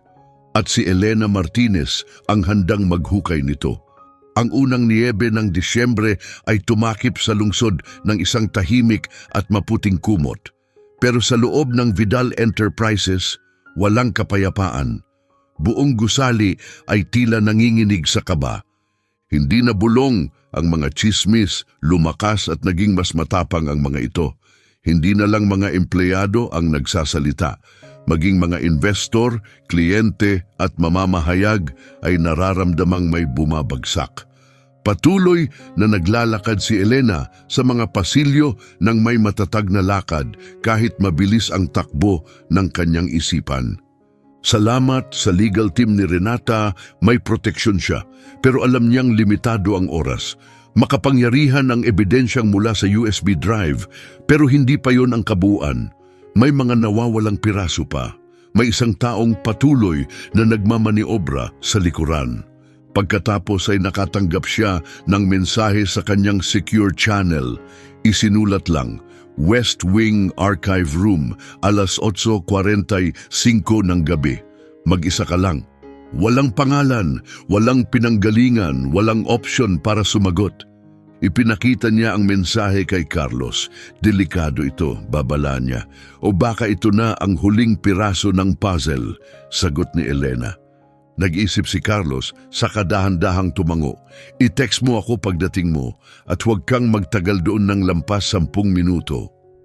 Kinagabihan, unti-unting nabakante ang gusali tulad ng nakagawian. Dahan-dahang pinapatay ang mga ilaw sa bawat seksyon. Tahimik na nagsimula ang mga tagalinis sa kanilang trabaho. Pumili si Elena ng mas mahabang ruta papuntang West Wing, iniiwasan ng mga security camera at dumaan lamang sa mga gwardyang kilala niya.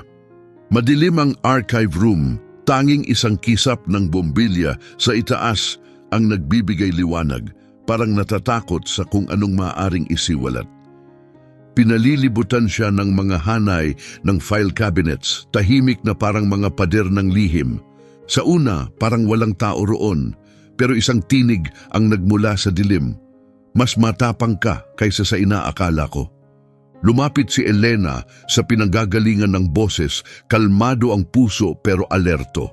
Isang lalaki ang lumabas sa liwanag, mga 50 taong gulang, may uban sa gilid ng ulo, matatalas ang mga matang waring nakita na ang napakaraming lihim sa buhay. Agad niya itong nakilala. Si Gianluca Delgado, dating Vice President of Operations. Bigla na lamang siyang nagbitiw, 3 taon na ang nakalipas, walang paliwanag. Kasama ka noon, sabi ni Elena. Oh, sagot niya, isa ako sa mga tumulong bumuo ng bagay na sinusubukan mong sirain ngayon. Bakit ka nagpapakita ngayon? Tanong niya. Malalim ang buntong hininga ni Gianluca at kinuha ang isang Manila envelope mula sa leather folder. Ipinaghahanda na nilang burahin ng audit. Bago pa ito maging opisyal, may secondary server sa labas ng opisina. Doon nila isinave ang lahat, mga panayam, dokumento, video, at ngayon plano nilang burahin ang mga orihinal. Binuksan ni Elena ang envelope, nasa loob ang floor plan ng server facility, access codes at schedule ng mga staff. Ngayon, tutulungan mo na ako? Tanong niya. Tiningnan siya ni Gianluca sa mata. Sobra na ang pinsalang na idulot ko. Ito lang ang paraang makakatulog ako sa gabi. Bakit sa lihim mo ito ginagawa? Dahil alam ko kung paano sila gumalaw, susubukan nilang ilibing ang lahat ng ito, kasama ka.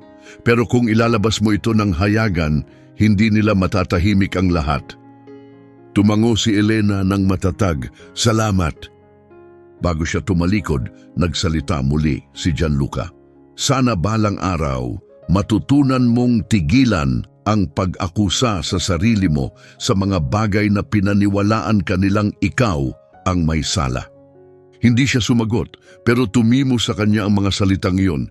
Kinabukasan, nagplano agad sina Elena at Renata. Magsusumite sila ng opisyal na ulat sa Ethics Committee tungkol sa off-site server. Kasabay nito, ilalabas nila ang buong kwento sa media kasabay ng paglalathala ng audit report. Isang karerang mabilis at delikado ang sasalubungin nila. Samantala, si Carlos ay kumikilos rin sa loob.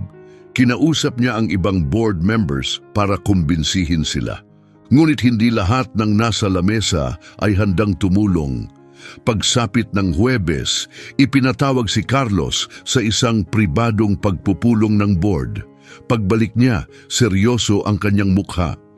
Magkakaroon ng botohan, aniya, mahina ang boses. Botohan para saan? Tanong ni Elena.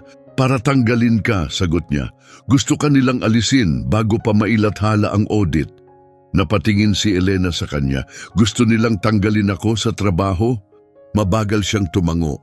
Sinasabi nilang ikaw ang dahilan ng kaguluhan, na lumikha ka ng toxic na kapaligiran. Umiling si Elena, hindi makapaniwala. Hindi ka pani-paniwala, lalo na pagkatapos ng lahat ng ating nadiskubre. Umupo si Carlos sa tapat niya. Naniniwala silang matatapos ang lahat kung mawawala ka, sabi niya. Pero muling nagningning ang determinasyon sa mga mata ni Elena. May nakalimutan sila, aniya. Hindi lang ito tungkol sa akin. Tungkol ito sa lahat ng tinanggalan ng boses. At hindi na nananahimik ang mga boses na iyon. Kinagabihan, muling nagpatawag si Elena ng pulong para sa buong kumpanya. Muli siyang tumayo sa cafeteria, pero ngayon nasa tabi na niya si Renata. Sinabi nila na istorbo ako rito, panimula ni Elena, at sumasang-ayon ako. Pero ang pagiging istorbo ay hindi ang problema. Ang tunay na problema ay ang corruption. Ikinuwento niya sa mga empleyado ang tungkol sa off-site server, sa mga file na itinatago, sa botohan para tanggalin siya. Kung magtagumpay silang alisin ako, hindi doon matatapos ang lahat. Patuloy silang magtatago ng katotohanan. Patuloy nilang pipigilan ang mga tao. Patuloy silang magpapanggap na walang nangyari. Pagkatapos ay lumapit si Renata at nagsalita. May paparating na mga demanda, aniya ng buo ang tinig. May proteksyon ang mga whistleblower sa ilalim ng batas.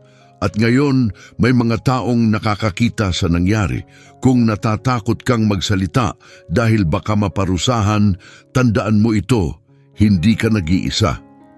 Pagkatapos ng pulong, 2 ng empleyado ang lumapit. May 3 na nagboluntaryong magbigay ng pahayag. Ang iba naman ay tahimik lang na nagpasalamat kay Elena sa kanyang paninindigan. Ngunit ang mata ni Elena ay tumingin sa isang tao sa itaas ng hagdan.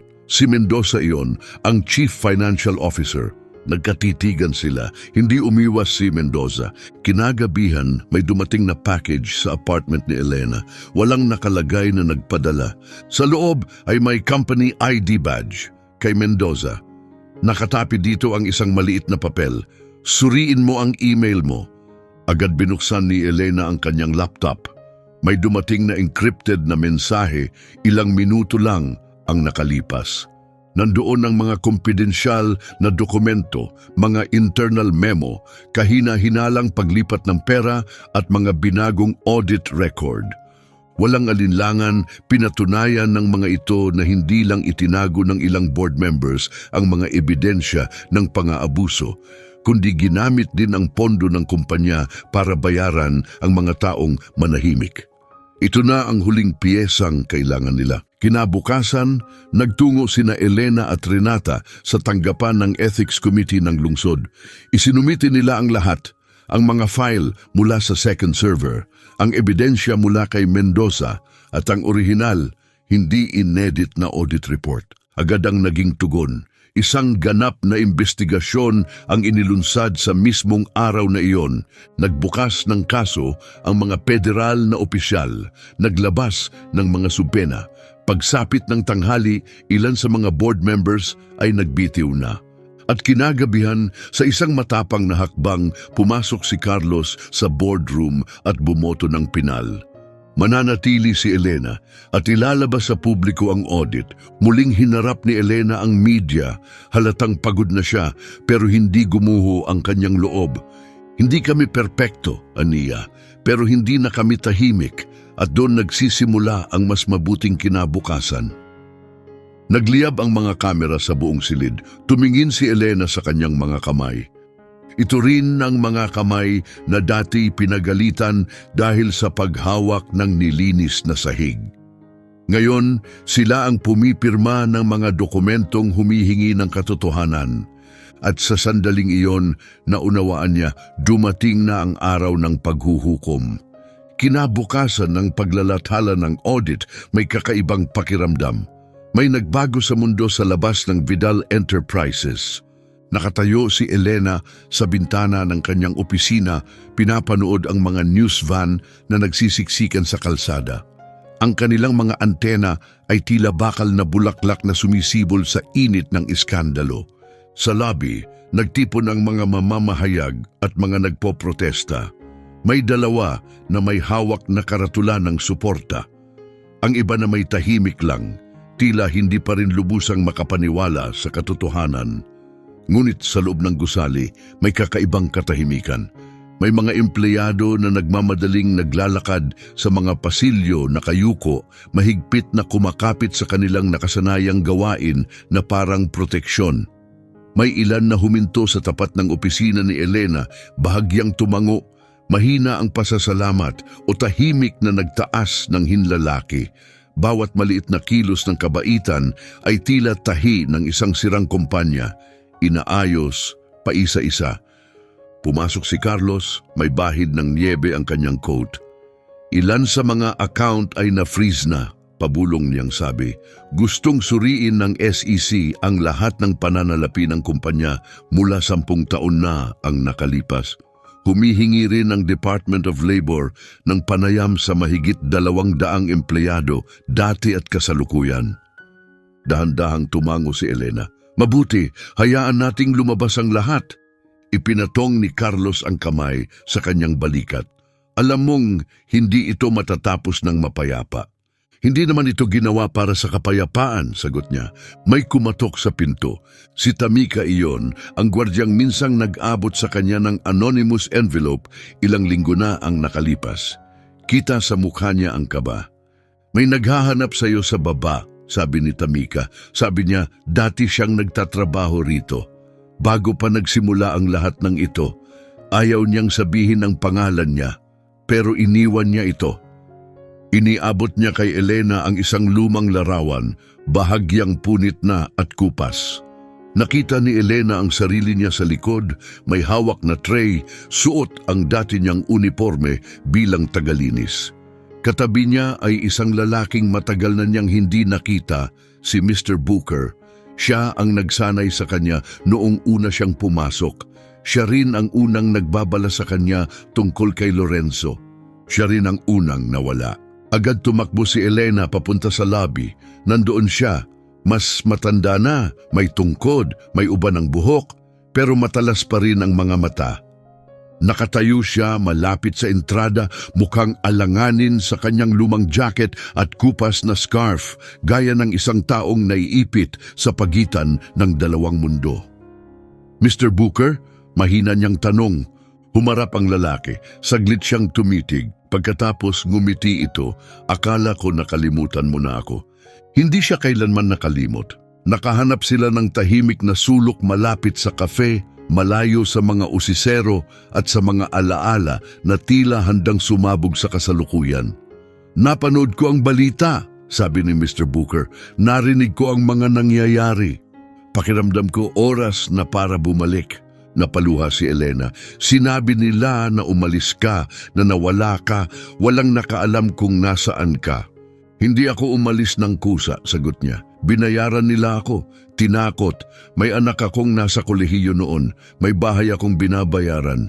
Sinabi nilang kapag hindi ako lumayo, hindi nila hahayaan ang anak kong makatapos. Kinuha niya mula sa bulsa ng kanyang coat ang isang maliit, gulong-gulong kuwaderno. Iningatan ko lahat ng detalye para sa oras na ganito.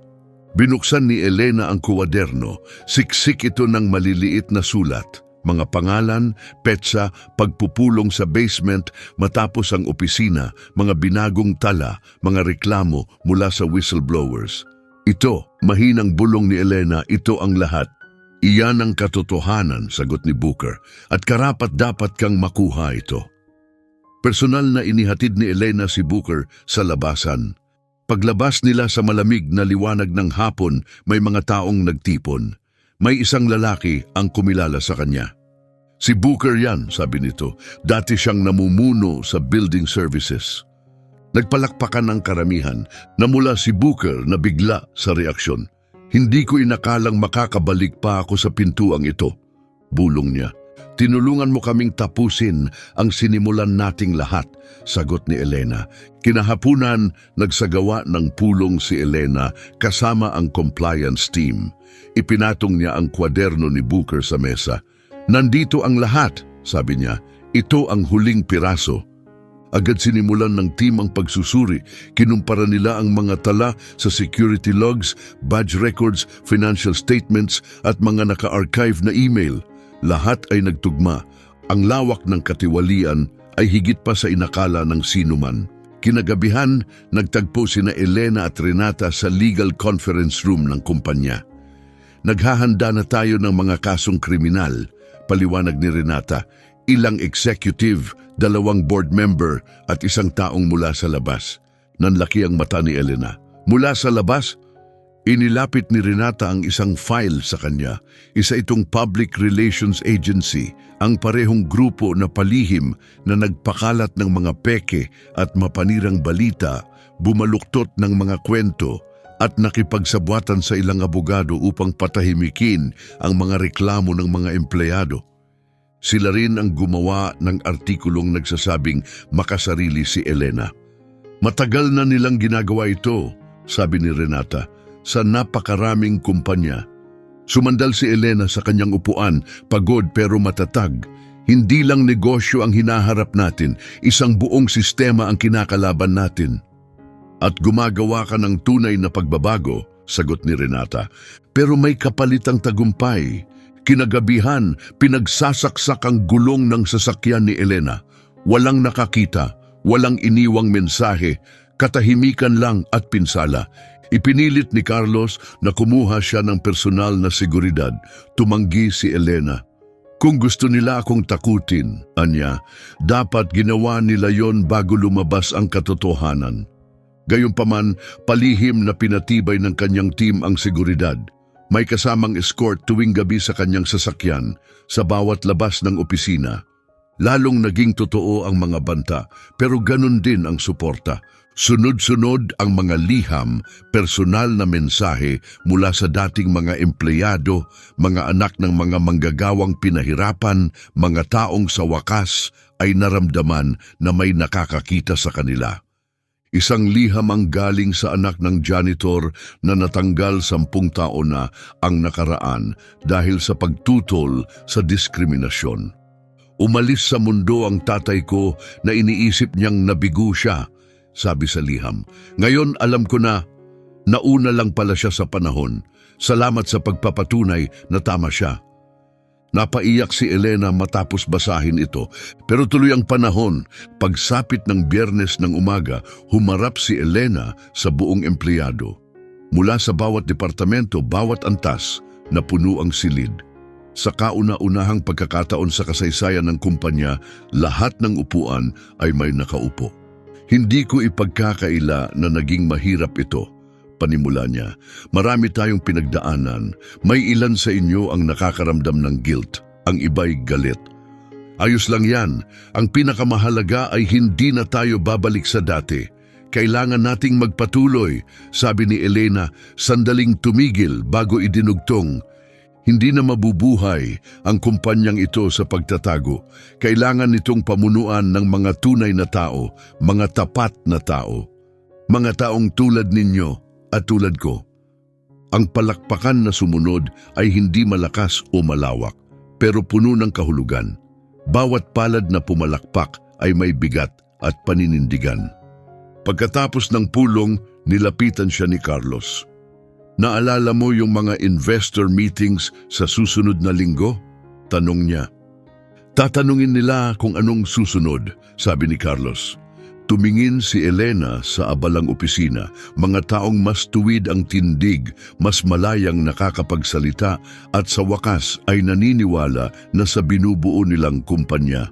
Sabihin mo sa kanila, mahina niyang sagot, na bumubuo tayo ng isang bagay na totoo. Sa unang pagkakataon, parang buhay na ang lugar na ito. Habang naglalakad pabalik sa kanyang opisina, nadaanan niya ang mga naka-frame na larawan ng mga dating executive at ang mga haliging dati siya mismo ang naglilinis. Ramdam niya sa kaibuturan, ang katotohanan ay may kapalit pero ang paggalang sa sarili ay walang katumbas. Tahimik ang boardroom kaysa dati. Ang sinag ng araw ay dumadaloy sa malalaking bintana, lumalatag sa mesa kung saan ngayon nakaupo si Elena, hindi bilang panauhin kundi bilang isa sa kanila. Nagbago ang lahat, ang kumpanya, siya mismo. 2 linggo na ang lumipas mula nang mailabas sa publiko ang audit report. Patuloy pa rin ang coverage sa balita pero humupa na ito. Ang natira ay hindi na ingay, kundi linaw. Sa loob at labas ng kumpanya, may bagong binhi na tumubo. Hindi umalis ang mga kliyente. Bumalik ang mga mamumuhunan at ang pinakamahalaga, kumapit ang mga tao sa Pag-asa. Nasa tabi niya si Carlos, binabasa ang schedule para sa nalalapit na Investor Summit. Maghihintay sila ng mga datos, aniya, pero baka panahon na para bigyan sila ng iba. Katulad ng ano? Tanong ni Elena. Katulad ng paniniwala, sagot ni Carlos. Ngumiti siya. Sa tingin ko, ako na ang bahala roon. Kinahapunan, lumakad si Elena patungo sa entablado ng summit. Punong-puno ang malaking silid ng mga business leader, mamamahayag, at mga taong minsan ay nagduda kung mabubuhay pa ang Vidal Enterprises. May inaasahan ng kapalpakan. Ang iba na may sabik lang malaman ang nangyayari. Tumindig si Elena ng taas noo at nagsimula. Ako si Elena Martinez. Marahil ay narinig niyo na ang kwento ko. Dati akong tagalinis dito. Ako ang nagwawalis sa sahig. Ako ang nagtatapon ng basura sa mga opisina na hindi man lang ako napapansin. Ngayon, narito ako hindi bilang tagapaglingkod, kundi bilang isa sa mga namumuno sa kumpanyang ito. Tumigil siya sandali, tahimik na nakikinig ang mga tao. Hindi bumagsak ang kumpanyang ito dahil sa isang maling desisyon. Bumagsak ito dahil walang nagsalita. Naging normal ang pananahimik. Naging ligtas ang pananahimik. Pero ang pananahimik ay walang puwang kapag sinasabi na ang katotohanan. Nagsalita siya tungkol sa katarungan, sa muling pagbawi ng tiwala at sa mga pagbabagong isinasagawa, mga ethics panel na pinangungunahan ng mga empleyado, mga proteksyon para sa mga naguulat ng mali at bukas na access sa mga pulisiya ng kumpanya para sa lahat ng staff. Hindi ito tungkol sa isang tao, aniya. Ito ay tungkol sa ating lahat, tungkol sa pagpili ng tama kahit mahirap, tungkol sa pagpapakita na kahit sa dilim, pwedeng may mabuting tumubo. Pagbaba niya ng entablado, nagsitayuan ng mga tao, ngunit ang tumatak sa kanya ay hindi ang palakpakan, kundi ang luhaang mukha ng isang batang babae sa likuran, malamang ay teenager pa, nakatingin sa kanya ng malawak ang mga mata. Nakita ni Elena ang sarili niya sa mukha nito. Isang mukhang hindi kailanman inakalang maririnig ang sariling kwento na isinasalaysay sa harap ng lahat. Pagkatapos ng event, sinalubong siya ni Carlos sa may elevator. Kailangan mo na ng mas malaking opisina, biro niya. Okay na ako sa opisina ko, sagot ni Elena. Doon talaga nangyayari ang tunay na pagbabago. Kinahapunan, bumalik si Elena sa kanyang karaniwang palapag, hindi ang executive floor, kundi ang ikaapat, kung saan matatagpuan ang HR at outreach programs. Dumaan siya sa sarili niyang mesa, papunta sa isang team room, kung saan may isang bagong bagay na binubuo. Ang tawag dito, The Legacy Project. Bawat buwan, isang tunay na kwento ng empleyado ang ibabahagi. Hindi lang mga titulo sa trabaho o mga tagumpay, kundi pati ang mga pagsubok na hinarap nila at ang lakas na kinailangan para magpatuloy. Ipiprint ang mga kwentong ito sa mga newsletter, babanggitin sa mga pagpupulong at itatampok sa pangunahing lobby. Wala nang manggagawang walang pangalan, sabi ni Elena nang iminungkahi ang ideya. Wala nang pagsisikap na hindi nakikita. Ang unang kwento ay tungkol kay Tamika, ang security guard na tahimik na sumuporta kay Elena sa lahat ng pinagdaanan. Isang single mom, isang veterano. Ngayon siya ang namumuno sa bagong plano sa kaligtasan ng kumpanya. Nang mabasa ni Tamika ang sariling kwento, napaiyak siya. Salamat sa pagtingin sa akin, mahina niyang sabi. Kinagabihan pag-uwi ni Elena, nadatnan niyang nakaupo sa hapag ang kanyang ina, umiinom ng tsaa habang nanonood ng telebisyon. Nasa balita ka na naman, sabi ng ina niya, may ngiti sa labi. Iba ka na, mas matangkad kang tingnan. Tumawa si Elena, sapatos lang yan. Hindi, sagot ng ina, marahan. Iyan ang bigat na sa wakas ay binitiwan mo na. Tahimik silang naupo, magkasama, walang salitang kailangang sabihin. Kinabukasan ng umaga, may dumating na sulat sa mesa ni Elena, gawa sa kamay, walang nakalagay na address. Mahal na Ginang Martinez, dati akong nagtrabaho sa Vidal. Umalis ako dahil hindi ko na kinaya ang pananahimik. Ilang taon din akong naniwalang walang makakaunawa sa pinagdaanan namin. Hanggang sa nakita kita, narinig kita, at sa wakas alam ko hindi kami nag-iisa. Salamat sa pagbibigay ng puwang sa katotohanan namin. Maingat na tinupi ni Elena ang liham at inilagay ito sa kanyang drawer. Hindi niya alam kung sino si Elle, pero ramdam niya ang bawat salita dahil ang kwentong ito ay hindi lang kanya. Pag-aari ito ng lahat, marahil ay hindi na niya malalaman kung sino ang nagpadala ng sulat. Pero alam niya ang kahulugan nito. Hindi lang ito pagsasara ng yugto. Isa itong pagtubos. Hindi lang para sa sarili, kundi para sa lahat ng minsang naging invisible na tabunan ng mga salaming gusali at kisaming bakal. Sa pag-usbong ng Tagsibol, tumulong si Elena sa paglulunsad ng bagong scholarship program para sa mga dating empleyado na minsang pinatahimik. Simple lang ang pangalan, Grace. Isang tahimik na pag-alala sa kung sino siya noon at sa lahat ng katulad niya. Sa seremonya ng paglulunsad, nakatayo siya kasama sina Carlos, Tamika, Booker at Eva. Bawat isa'y haligi na hindi bumitaw sa kanya sa mga panahong pinakamabigat ang laban.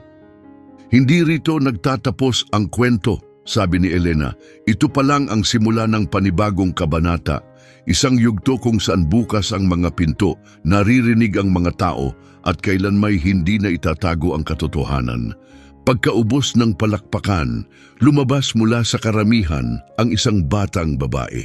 Dahan-dahan siyang lumapit, may hawak na maliit na bulaklak. Para sa'yo ito, mahina niyang sabi. Sabi ng mami ko, sobrang tapang mo raw. Lumuhod si Elena, marahang tinanggap ang bulaklak at ngumiti. Sabihin mo sa mami mo, matapang din siya. Habang nagsisyalisan ang mga tao, nanatili si Elena sandali. Hinayaan ang sinag ng araw na humaplos sa kanyang mukha. Inalala niya ang lahat ng pinagdaanan bago marating ang lugar na ito. Hindi dahil lumaban siya mag-isa, kundi dahil pinili niyang manatili kahit mas madali sanang umalis. Ang Vidal Enterprises na dati itinayo upang patahimikin ang lahat ay isa ng lugar na umaalingaw-ngaw sa mga boses na hindi na muling papayag na mapatahimik. At si Elena Martinez, hindi lang siya isa sa mga nakaligtas, naging higit pa siya isang simbolo. Paalala sa mundo na ang katotohanan ay hindi nananatiling nakatago at hindi ito bumubulong. Ito'y umaalingaw-ngaw, malinaw at malakas.